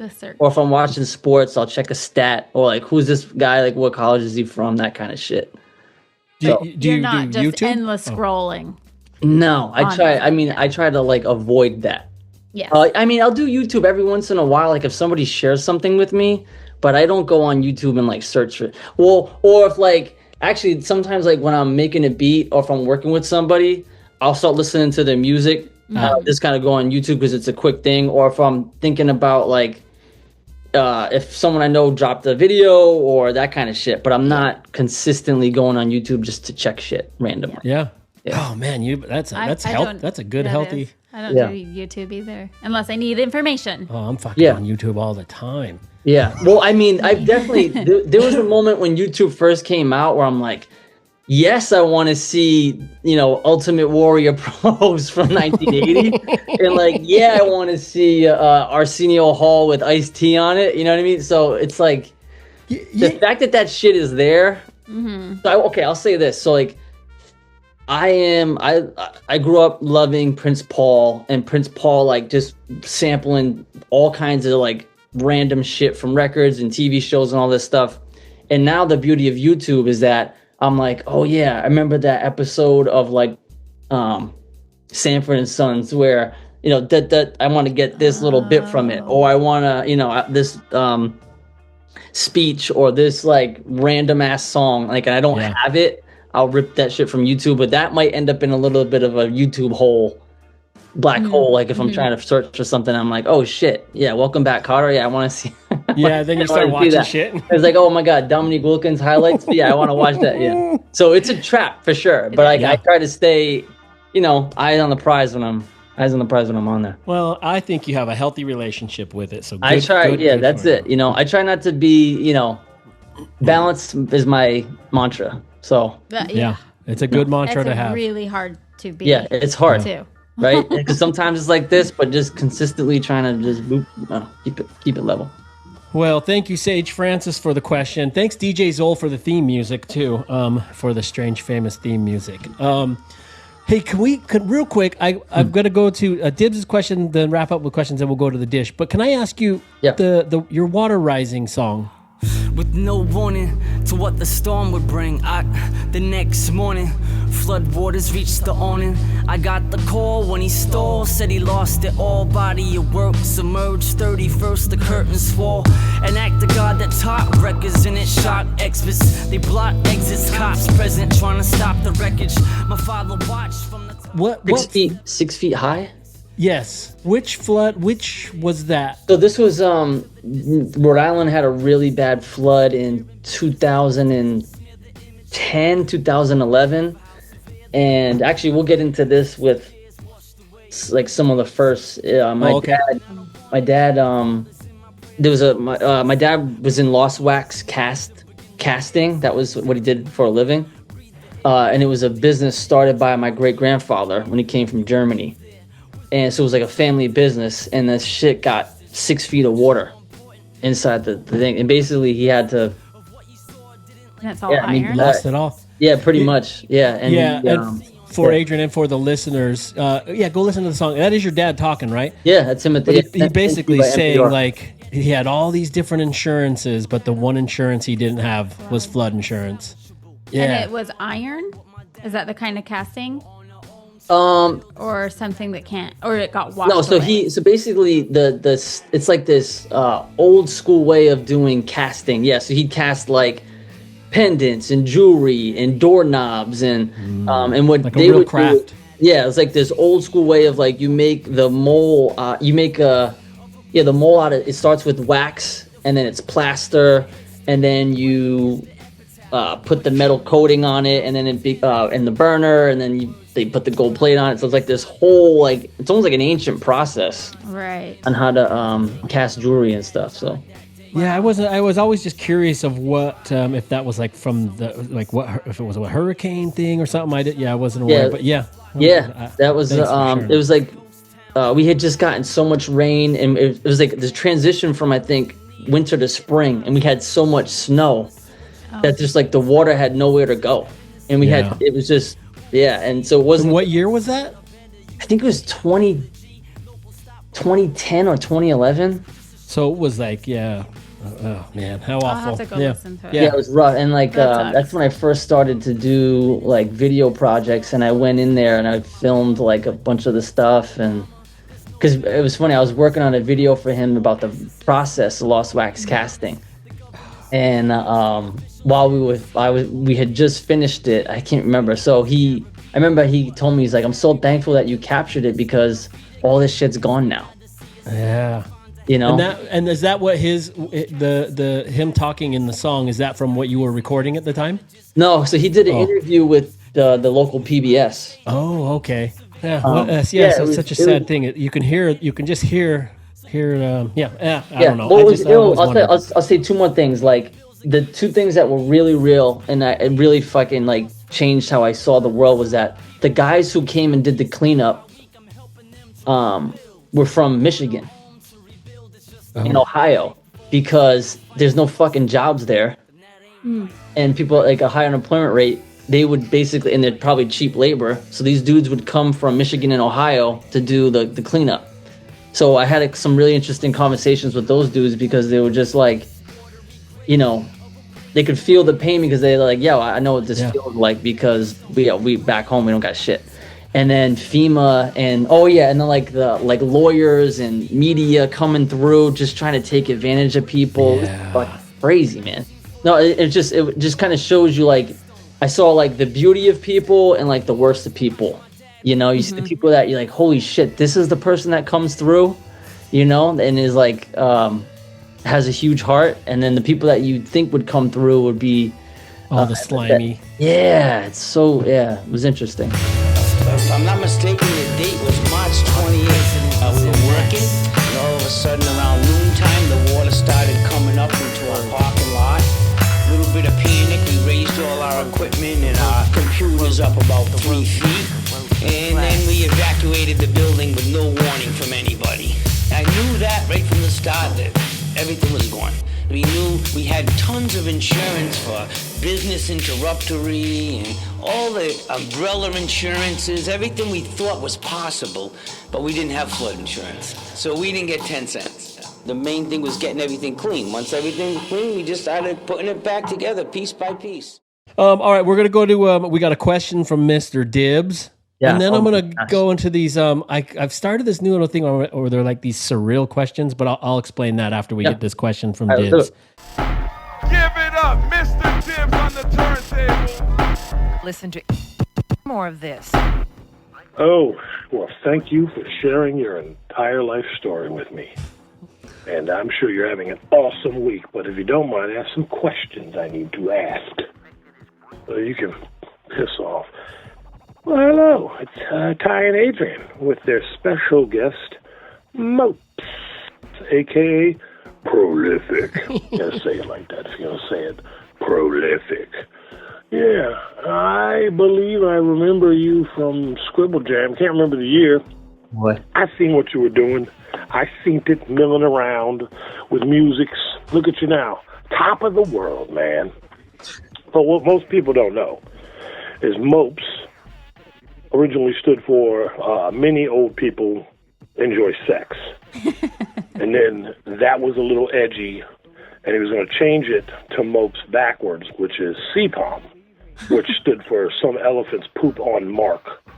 Mark being a childhood nemesis of Mopes. Yep. Also in Latin, CPOM means energetic force discharge. I mean, I think we all know that. But let's get on to the question. But hold on, let me wipe myself. That was a 3 flusher. I'm spent. Anyway, on to the question. So originally, I was really going to put it on you on this one, just a complete mental obstacle course, unanswerable bullshit, just to confuse you. And then it dawned on me that you're part of a super elite club of people who cannot, under any circumstances, do anything wrong. And that's because you're born on June 16th. Yeah, buddy. As am I, as was Tupac. Right here, Ty, you run the whole list of people born on June 16th. Right there, while I'm babbling about it. Run it right there. Go. No, there's more. Keep going. Go. And while everybody reads that, what's up, Duran? Me and Mopes are going to make a sandwich. And there are no wrong answers or wrong ingredients because it's me and Mopes and we're born on June 16th, so we can do no fucking wrong. No, sir. Deal with it. But one question, though. Hey. Mayo or Miracle Whip? There is no wrong answer for you, sir, because everything you do is perfect. Peace.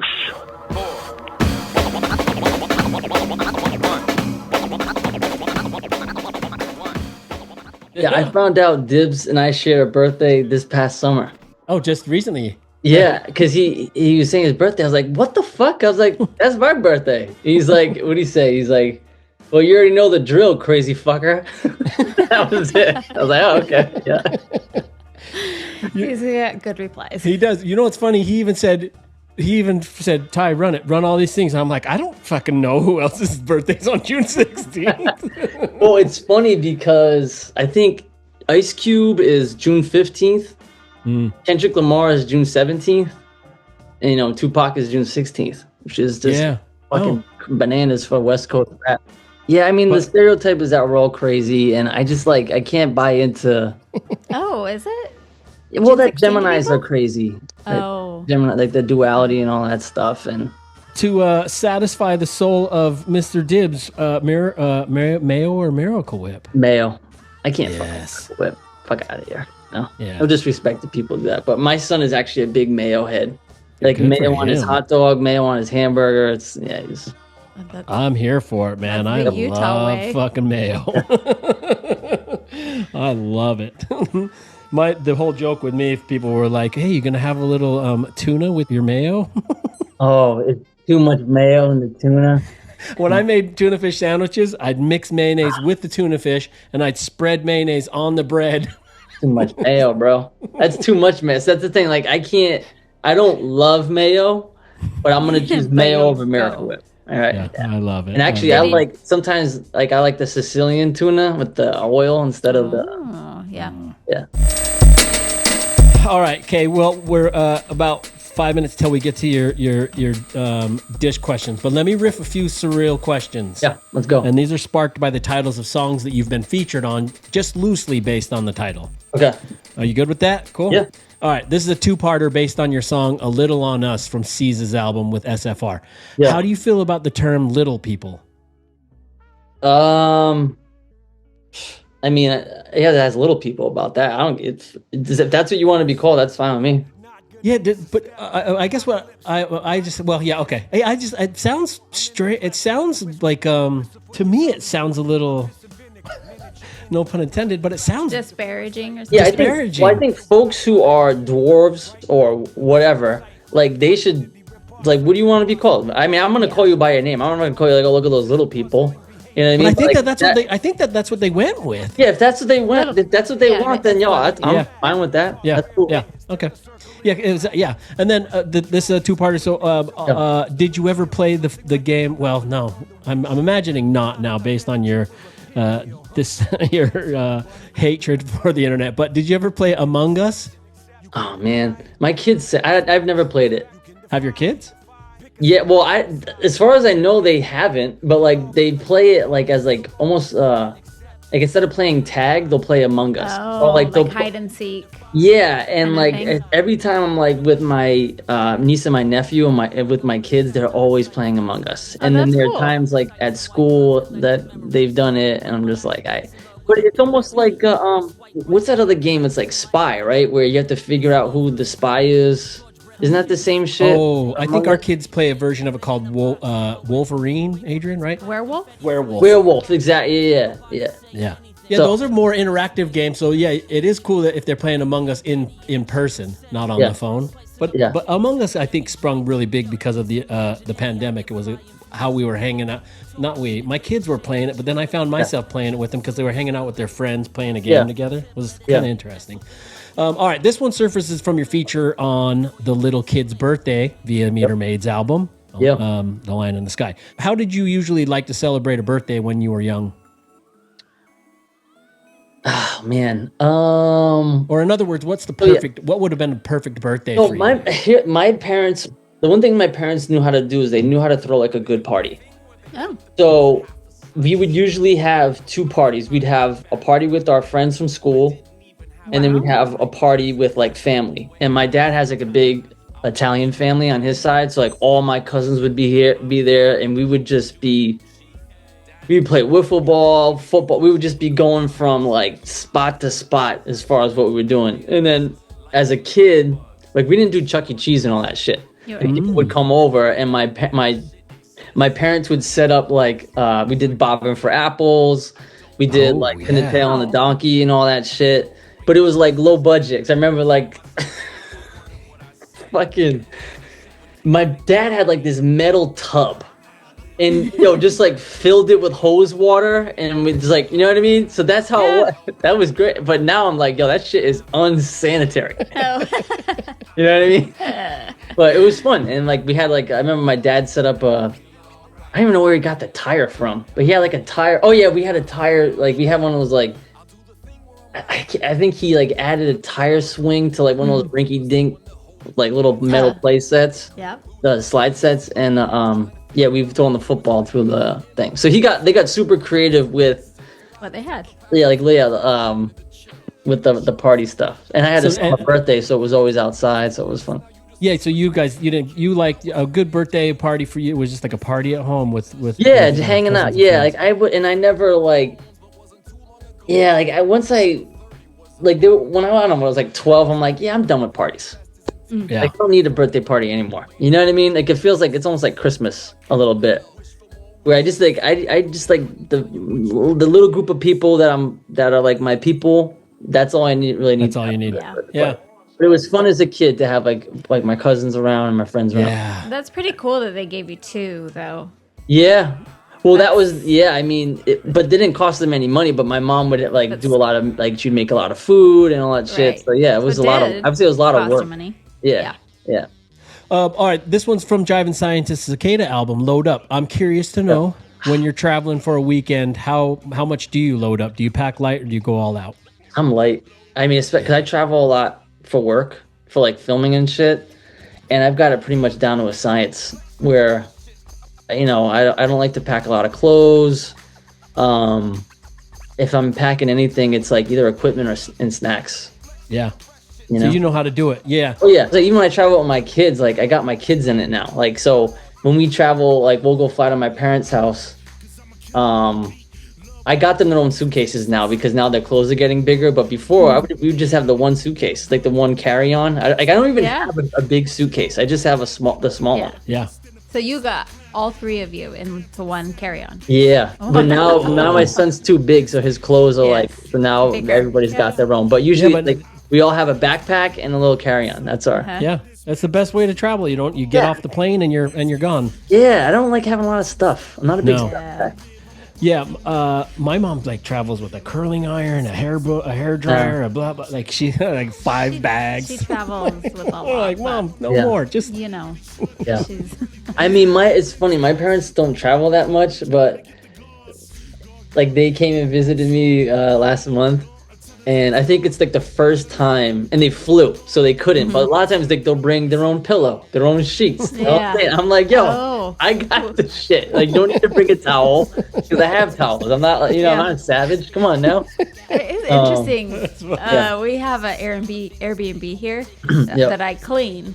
Yeah. And sometimes I'm like, how did they stay here for a whole weekend and then not one towel has been touched? They didn't shower. They showered. Oh. But they must like bring their own towels. I'm like, interesting. Yeah, I don't know. I'm not doing that. No. You can get a wet towel in your bag. Like, what the fuck? Unless it's like a water park, right? If it's like your water park or something like that, or the beach, right? That's something. But that's like, totally different. Yeah, no. Do you do the roll up, the clothes roll up? I do. Yeah, me too. It's so perfect. Unless like if I'm only going like there are times I went to Rhode Island for like 3 days, and it's just me, I just throw it in. But if I'm going like 5-6 days, it's the roll up. Yep. Let me ask you this: are you advanced enough? Do you have just a travel bag that just has your travel clothes in it? Oh no, I'm not there yet. But I have like my go-to travel clothes though, for sure. Yeah. Where I'm like, I don't even need to think about what I'm bringing. It's gonna be like these shorts, these pants, like. Yeah, for me, my weight fluctuated so often that I would have to I'm now down to where I'm comfortable, but yeah, I would have to like have a fat shirt, a skinny shirt. Oh my gosh, hilarious. All right, okay, by the way, Load Up, fucking love that song. I also love your bars on that. I also love the story that Runt told us at the B&B. Yeah, the Strange Famous thing when he mentioned he wrote you a letter or something. I can't remember the exact story. He didn't write me a letter. He wrote me an email. Oh, that's right. Yeah. Wrote me an email. Yeah. He was a fan and he wanted me to get down on something. And I think I was just like, yo, I got too much going on, dude. And I had Runt has always had a dope voice. He's always had like good writing. So I legit liked his music back in the day. And I was probably also going through some shit at that point as well. I was trying to figure it out. I was just like, I gotta fucking hip hop wasn't gonna be like I couldn't put all my eggs in that basket. Yeah. So I had a lot going on. I'm like, I can't, dude. Well, Adrian says, Diamond Scientist just like came. You can't find anything bad. Like his voice, like it's all solid. Good. It's all solid. And they're also good people. Like Ben and Runt are like great people. Yeah. And they got like their own little scene going. I think that's the thing that helps them too. Is that like they're out of Tucson. You know what I mean? Yeah. So they have like you can hear like a little bit of like. Some West Coast stuff, some East Coast, some Midwest stuff, but like they have their own kind of flavor too. Yeah, yeah, absolutely. All right, just a few more of these surreal ones. From the Tranquilizer Dart album, you're featured on a song called Deleted Never. Yep. Of course, the songs don't really have anything to do with just the title of them. But are you a fan of the movie Neverending Story? I saw it and I think I was afraid of it when I was a kid. Oh, okay. The big dog, right? Isn't it the big dog?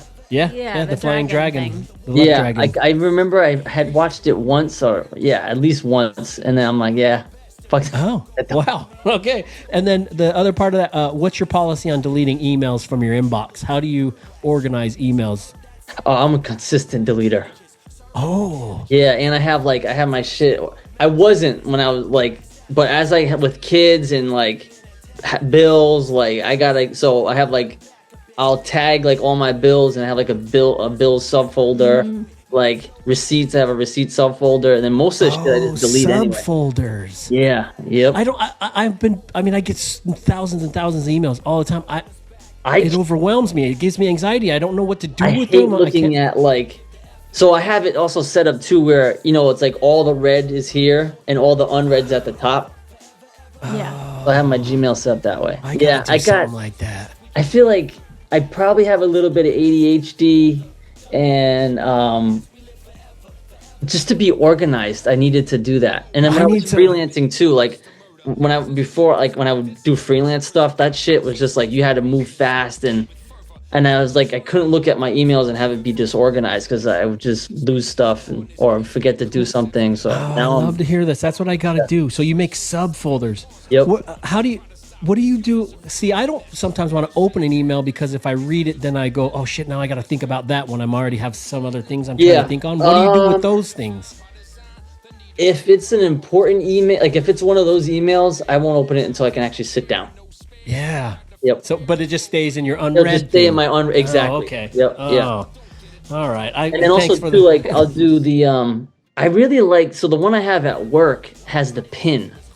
It's the Microsoft Outlook. Oh yeah, I have that. You can flag it or pin it or something. You can pin it to the top. So like, if I'm like I have a bunch of emails I gotta go through, I'm reading. I'm like, oh, I can't deal with this right now, but I'll pin it. I know that'll be the important shit. So that's kind of how I treat the unread ones. Is like, all right, I can't deal with this now, but I'll keep it as an unread, and it'll be at the top, and I know that I'll.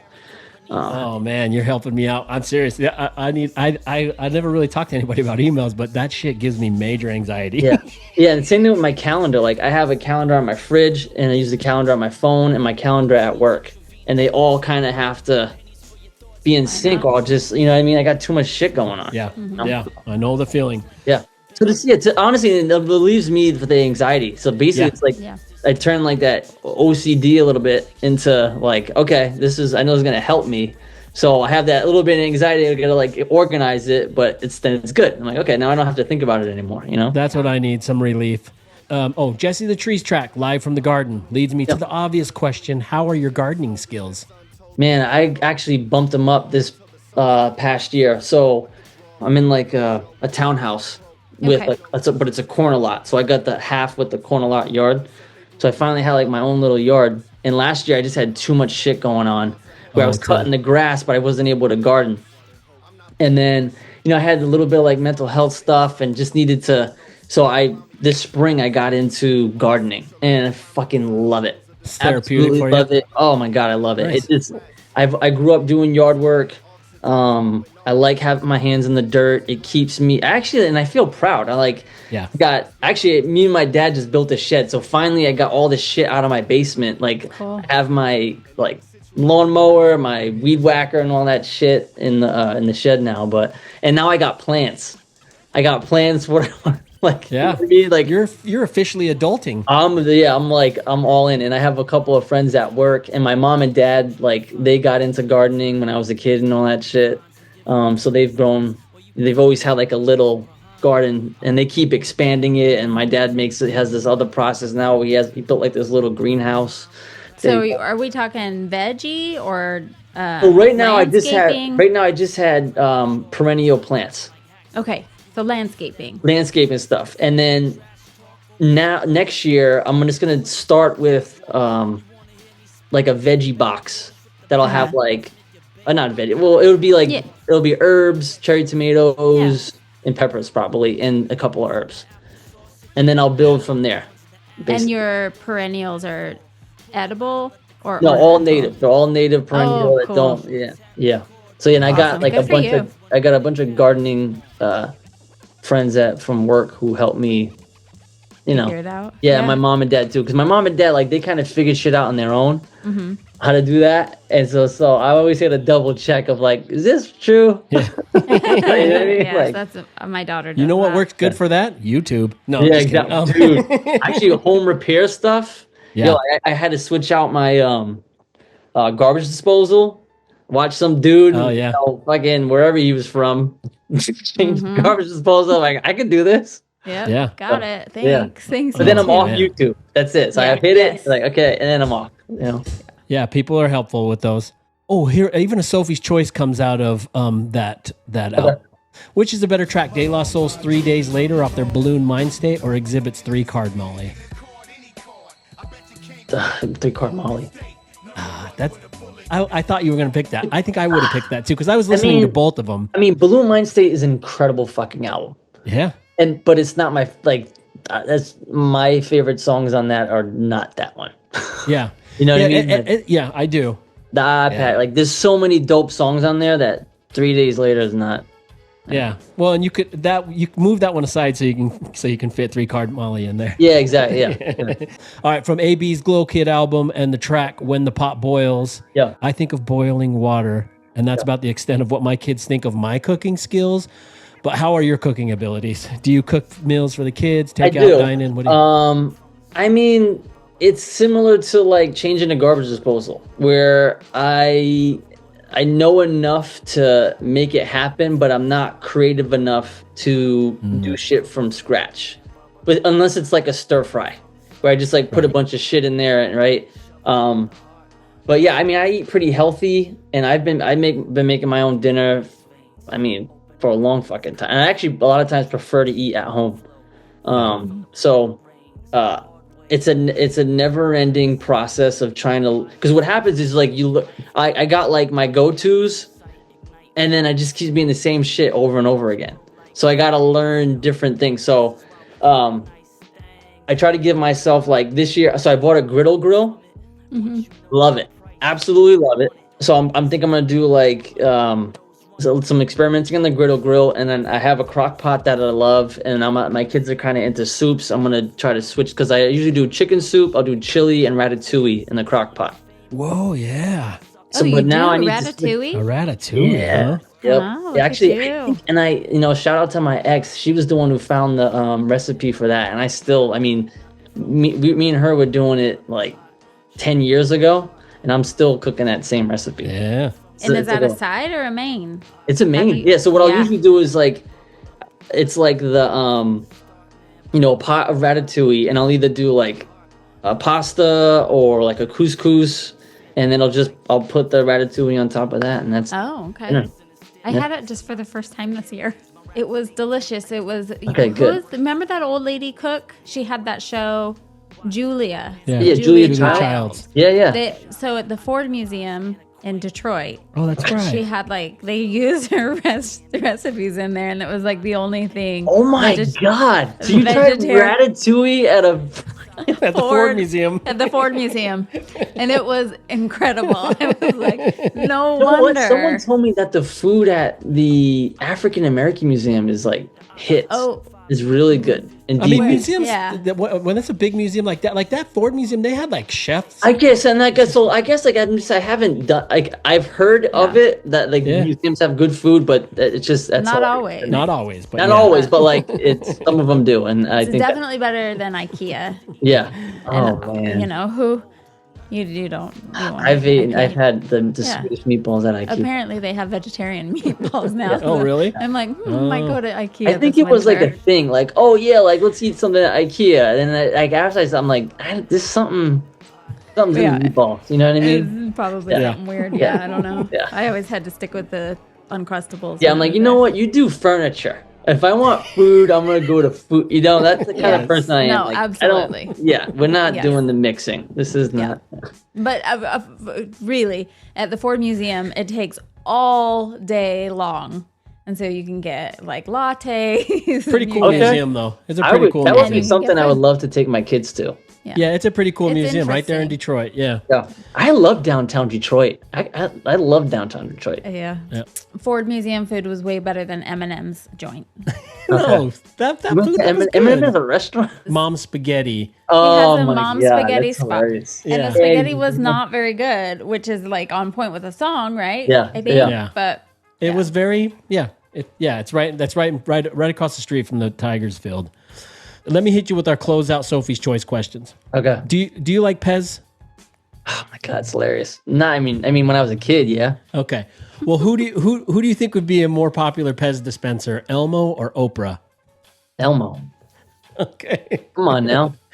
I bet there's a lot of people that would go for the I Oprah. think an Oprah Pez. Really? Pez I would mean, be but you kind of think funny. about the demographic. Like, is there a bunch of adults eating Pez? It'd be a kid. No, but That's true. there are Oprah fans that would probably go nuts for it. It'd be like a Beanie Baby. And then, who would you rather have looking after your kids, Scooby Doo's Fred or Mr. Rogers' Fred? Mr. Rogers all day. Come on now. Yeah. I don't trust that motherfucker with the sailor thing. Fuck out of here. He never solves anything anyway. Yeah, Yeah, he does. He doesn't he's kind of a doofus. Yeah, no. Dude, Mr. girls- Rogers is still on point to this day. Yeah, I know. Yes, that guy. I watched his doc, fucking crying at the end. Yeah, me too. I did cry on that one. Yeah, yeah. That dude, because you know, growing up, you're like, this guy, you know, he's fucking gay, or he's like, you know, and then I'm like, oh my god, no, this guy is a genuine person, genuine sweetheart, and really did care about kids. So isn't that sad though? That I know it is. Like genuine people, like genuine means, oh, this dude's a fluff or whatever. You know, like especially back in the day, especially back in the day, especially in New England, where like if you were talking about emotion as a dude, you just like shut the fuck up. You eat up, basically. Yeah, it was the thing. That was the thing. Like, oh, this guy Fred, he must touch kids because he has a genuine kid show. You know, yeah. It's like, oh, why does he care about kids? Because he wants his fucking. Yeah, like that's no, exactly the dude the mentality. Actually, it's like no, the dude actually cares about people and sees like, oh, people get fucked up when they're a kid and they carry it on as an adult.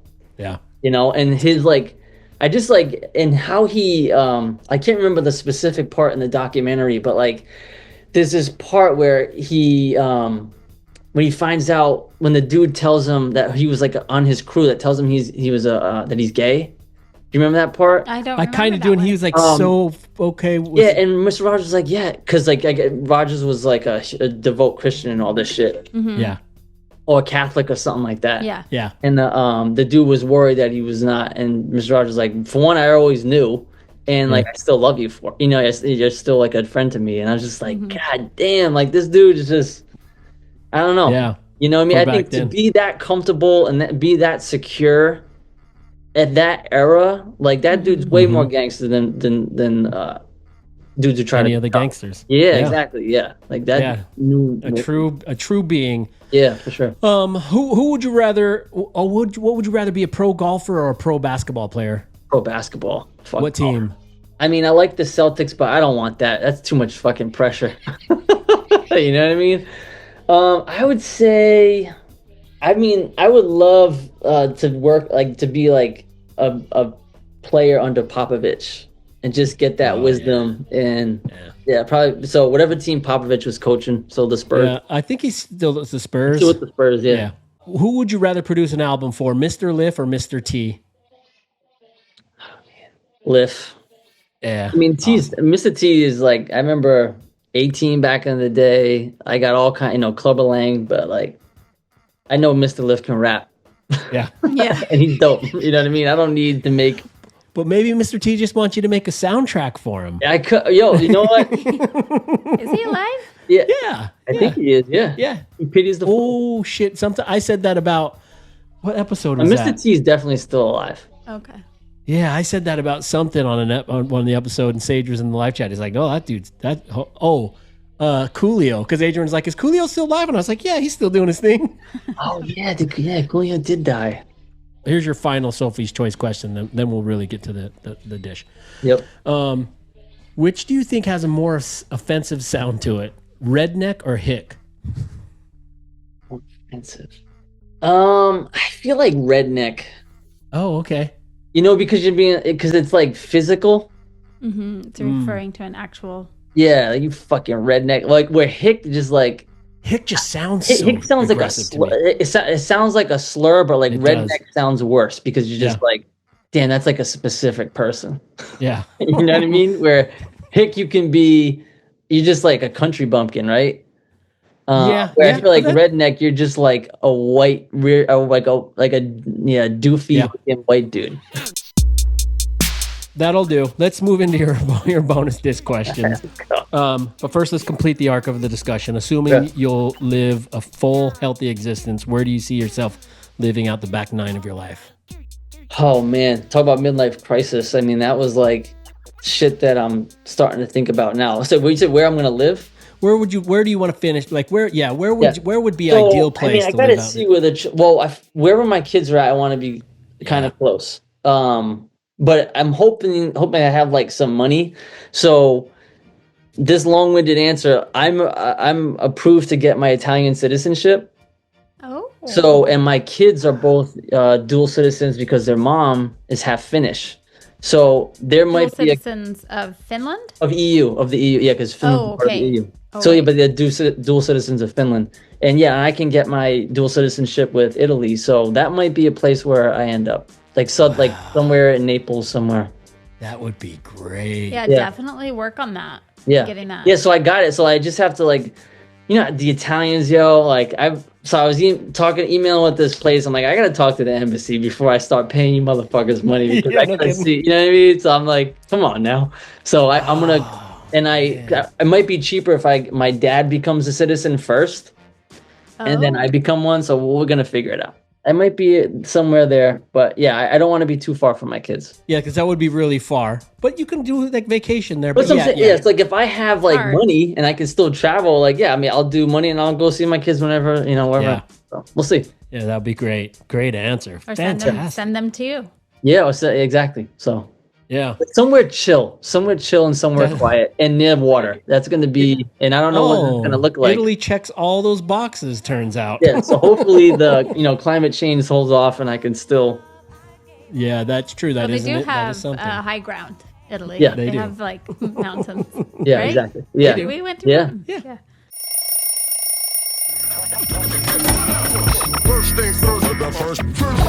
Hey everybody, here's a quick announcement. Our Dish episodes will air this Friday. So 2 days following the episode that you're watching right now. So join us for tonight's guests' first, worst, and thirsts this Friday night. All right, let's get back to the show. All right, last one. Oh no, I threw in a little burner in here. Okay. Like with C's Mike's debate of who had the best verses on With SFR album, all in good fun. Who has the best verses in Deadowbrook?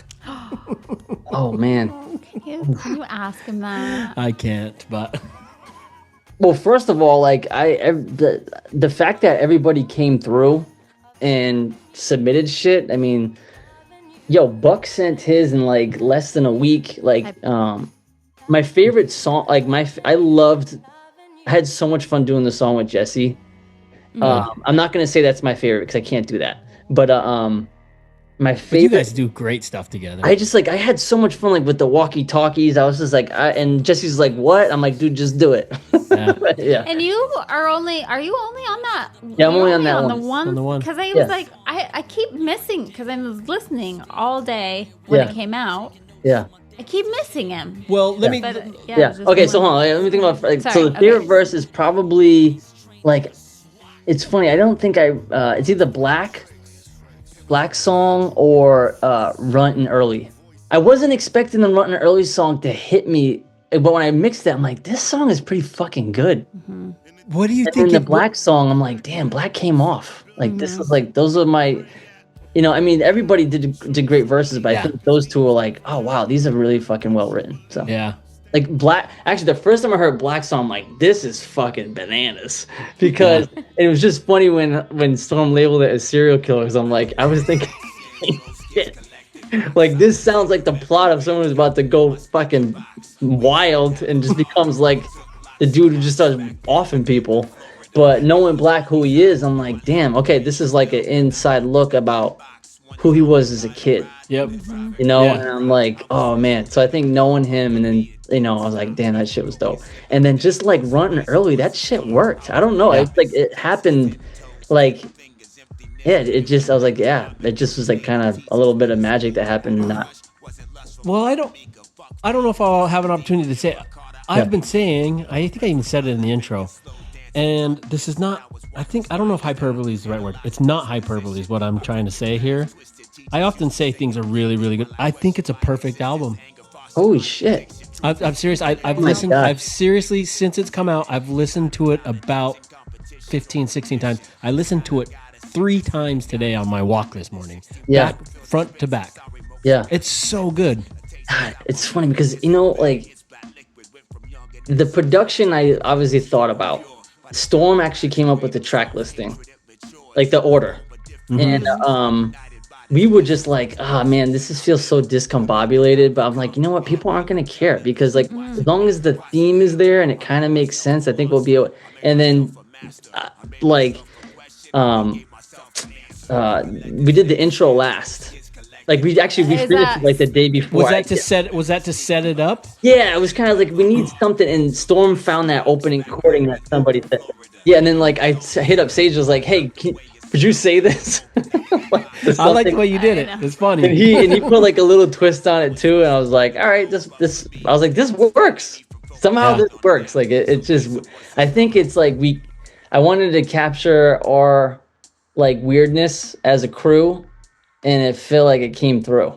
I hope that you are seated comfortably with the light turned down and the curtains drawn, suitably prepared to spend the next half hour in the company of Mopes as he takes us on the first of his guided tours around Satan's playground and knocks on the door of the house at Deadowbrook. Just from that one tiny gesture of him doing that. Yeah. Sets it up as like we're not taking ourselves so seriously. Yes. It's a fun album. It's an album, and it's a themed album. It's just that one tiny little thing. Yes, because perfect. I don't want people to think like, oh man, like this isn't like all concepty and connected. And I was like, no, this is like just like a fun project. It's not like the like over dramatic horror shit. This is like this is 70s. Like campy, none of this shit makes sense. It's just like splashes of blood and that's it. Like and screaming, and that's there's no real method to it. So this is the first album that like I mixed mastered.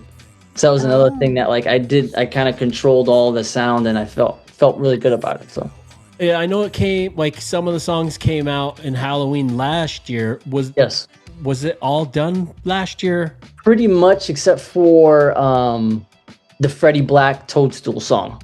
I was like, we needed one more, and I didn't have everything like sequenced out yet. And Storm wanted to really think more about the concept of like how to like lay it out. So I was like, let's just do a quick release, and we were gonna do more shit to it. We were gonna have like skits, but I told him like, dude, I was like, I'm leaning on you to do that. I don't have the energy to come up with like all. I'll do like once you get the ball rolling, I can kind of chime in and add to it, but I can't. I'm not gonna have the energy to do it from scratch. So we just kind of we worked on it like the mid-October.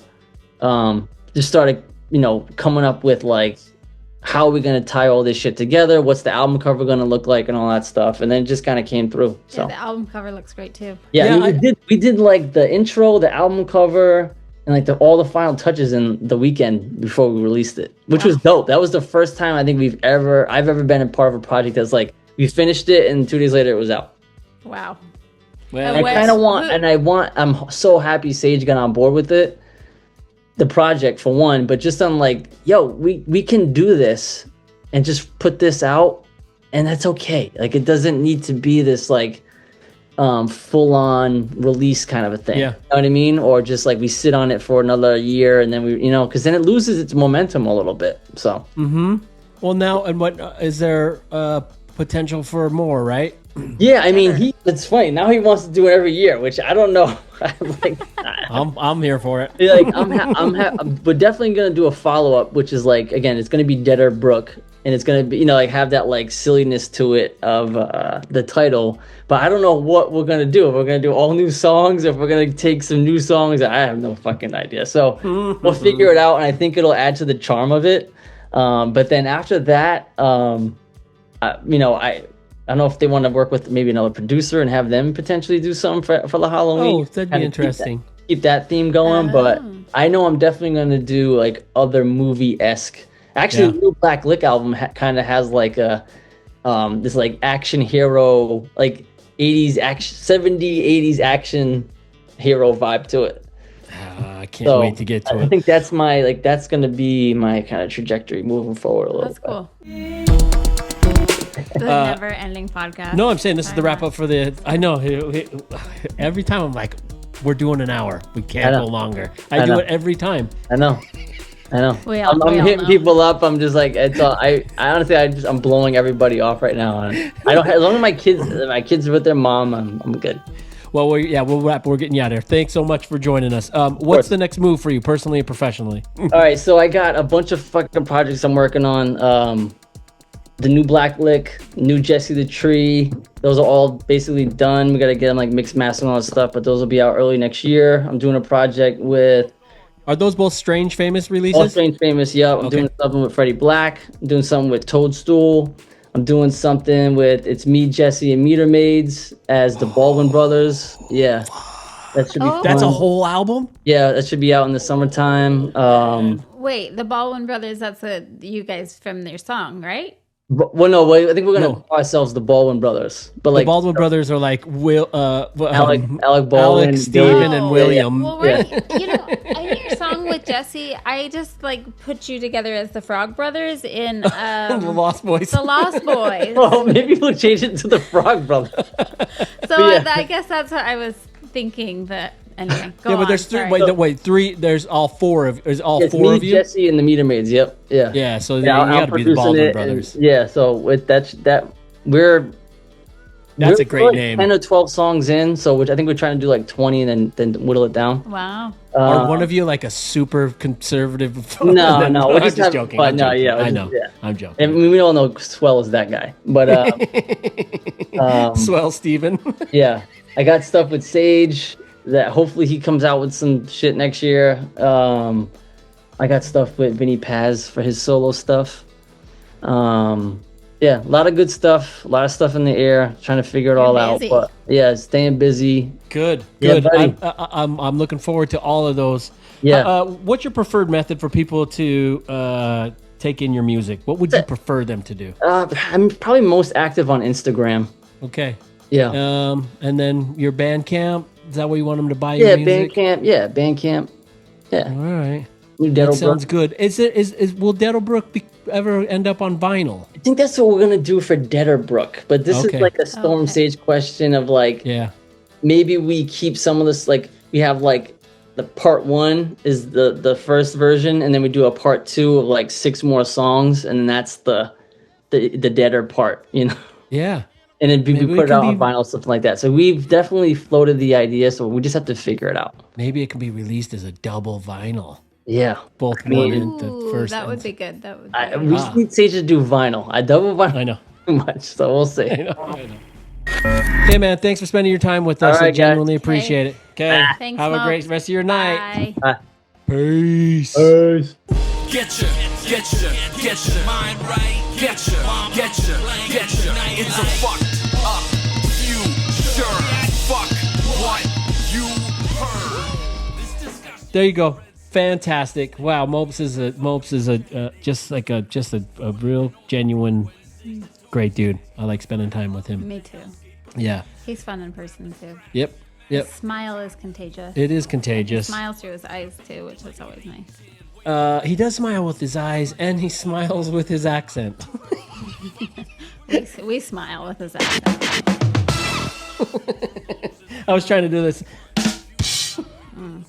Yeah, that was a good time. Good time spent with Mopes. Hey, before you sign off right now, don't forget our episode's not completely over until you've heard Black Lick's last words. That's when you know the show is over. I understand you want to log out, but just don't do it. Are you going to lecture us on anything? Nope. Here you go. Here's the finished drawing below. You see that? This is for Mopes' kids. I'm really excited about that. If you like this drawing, you can get a print of it. You can get it at the website, DOD45.com. Also, check out more of my artwork at ArtByTai.com. Stay connected with all of the socials at ArtByTai or at DOD45 Show on Instagram. So there's the drawing. I hope it's not too crazy for his kiddos. You know what? With a parent like Mopes, I think they're probably open kids. Yeah. We see a lot of times, and we comment it all the time, as a kid comes in and sees your work and it's like, this is so cool. But the parent is like, ew, it's creepy. It's scary. It's scary. Yeah. You'll have nightmares. Yeah. Way to set your and children drag up. them out of the room. So, yeah. So, yeah, I think they'll like it. I mean, it's not like dark. It's fun. It's fun. Oh, I wasn't saying it's dark. No, I know, but it's... the concept-wise is different. It's very different, but a unicorn is different. But the children's imaginations are huge, so it all makes sense. Yeah, and a rainbow elephant. I mean, you can't go wrong with that. All right, let's do some. Get out here with some recommendations. My movie share is a movie called Tucker and Dale versus Evil. Oh, jeez. Whoa, Jesus. Did you see the way those guys looked at us? Who wants to go skinny dipping?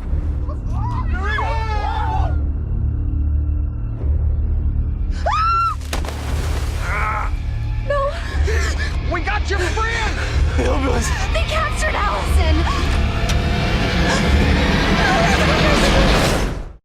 I finally watched it, and I can't even believe I'm recommending it, but I am. It is what you expect it's going to be, even a little bit more. It's fun, super gory, but not so much that you can't just quickly turn away if the gore is too much for you. It's billed as being a Shaun of the Dead meets Texas Chainsaw Massacre, which I think is a fair assessment. It's a gory comedy from about I think it's from 2010. It's about two Southern guys who are mistaken for hillbilly psychos by a group of college kids, and the misunderstanding grows. So does the body count. It's a fun movie. It's currently on Amazon Prime. That's where we watched it on Halloween night with my kids. I watched it with my kids and their two friends who were in from out of town. We had a good time. It's a fun little movie, man. I've seen it forever, and I'm like, I'm not going to watch that. I kept thinking, maybe I will one day, and we did. And I thought it was actually quite fun. So check it out. You don't only have to watch it on Halloween, but that's a good time to watch it. I think I missed it because I don't remember. You went to bed after the first movie we watched. Yeah, it's funny. It's just funny. It's a funny concept. Yeah, fun movie. There you go. So Tucker and Dale versus Evil. You take your ass home.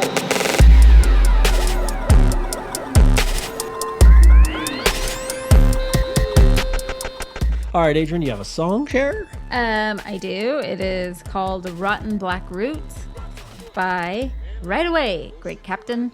That's the artist. That's the artist? It's harder than I thought to walk away from you.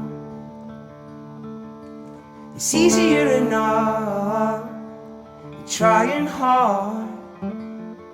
Black bottle will never eventually meet. Fun. I've never heard it, but sounds like a great jam. It's like maybe it's indie rock. I don't know how to categorize music anymore, genres. We don't have to. We can categorize it as a DOD45 playlist song.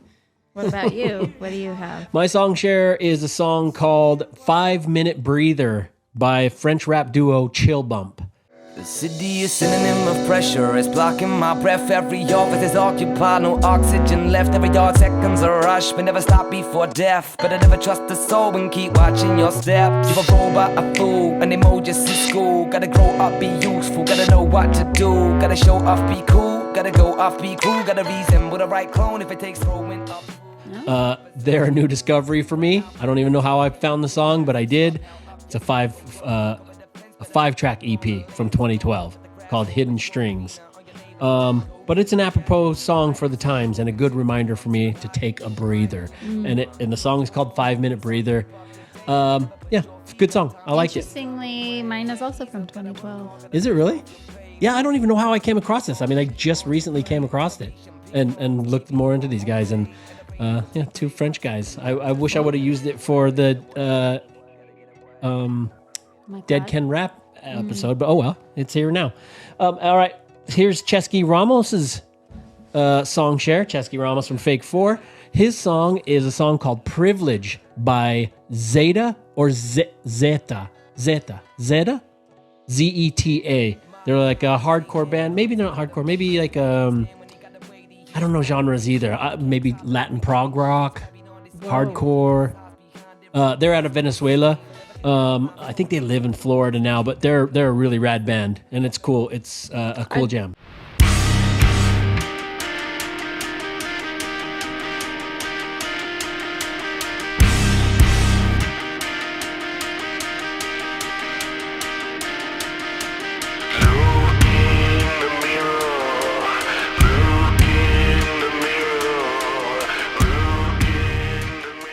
Did we see them?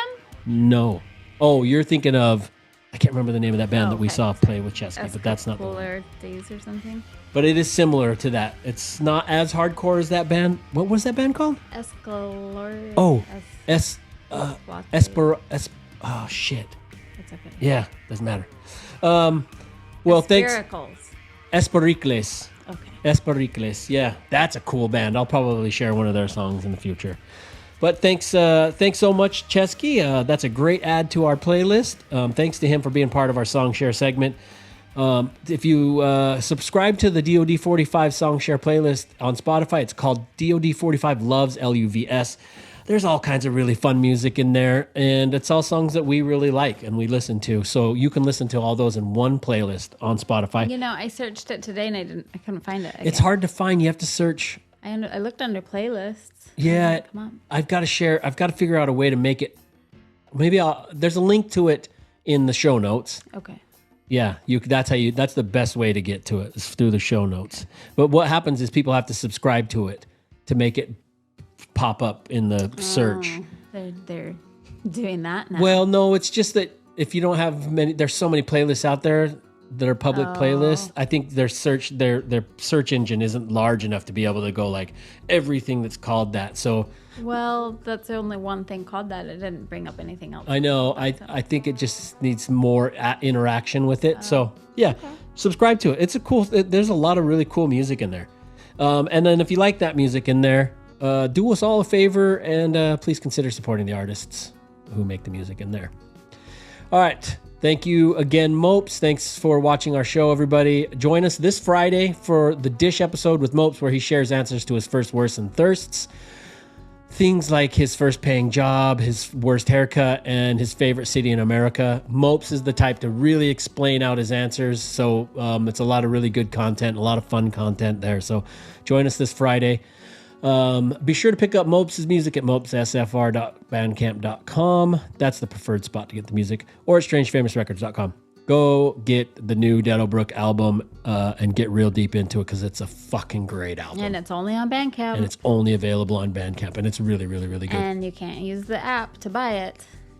Yeah, you have to go to like a regular browser. That's not just them, but yeah, with Bandcamp, you can't use the app to buy. You have to buy it. But you can listen to it about 10 times before they make you buy it. Yep. Great. Yeah, I'm into it.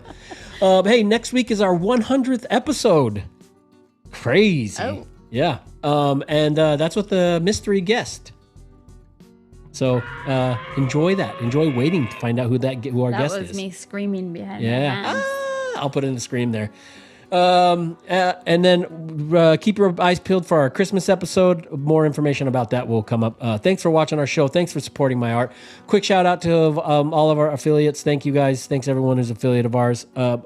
Check out the sponsorship thing. I'll speak on that in future episodes about how you can get involved with being a sponsor to our show on a different kind of level.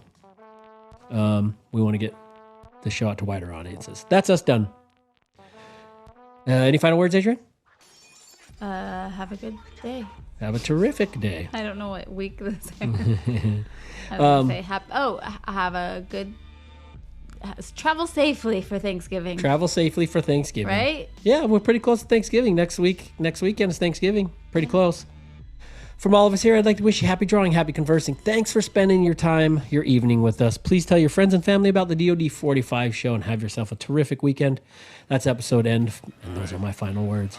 But now marinate on these last words from Black Lick.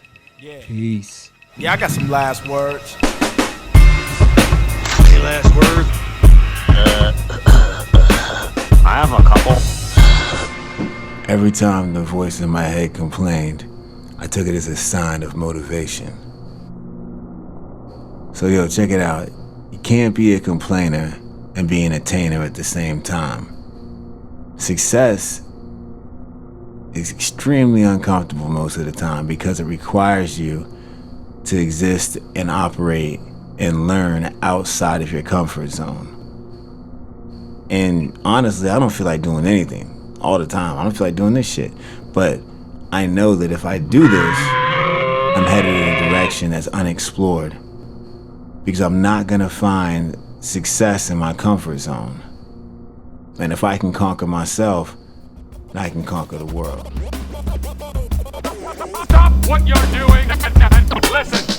DOD45. Thank you for joining in on yet another episode of the DOD45 Show. Please hit the subscribe or follow button so that you never miss an episode. You can even go one step further by leaving us a review on the YouTube stream or on Spotify, Apple Podcast, or wherever it is that you stream our show from. You can find me at ArtByTai on all the socials or at ArtByTai.com. And if you'd like to follow the DOD45 Show on social media, we're at DOD45W on Instagram, or you can go over to our website at DOD45.com where you can shoot us an email, join our mailing list, and watch all of our past episodes. Consider joining us for a live chat on the YouTube premieres of episodes every Wednesday night at 8 p.m. Eastern. Peace.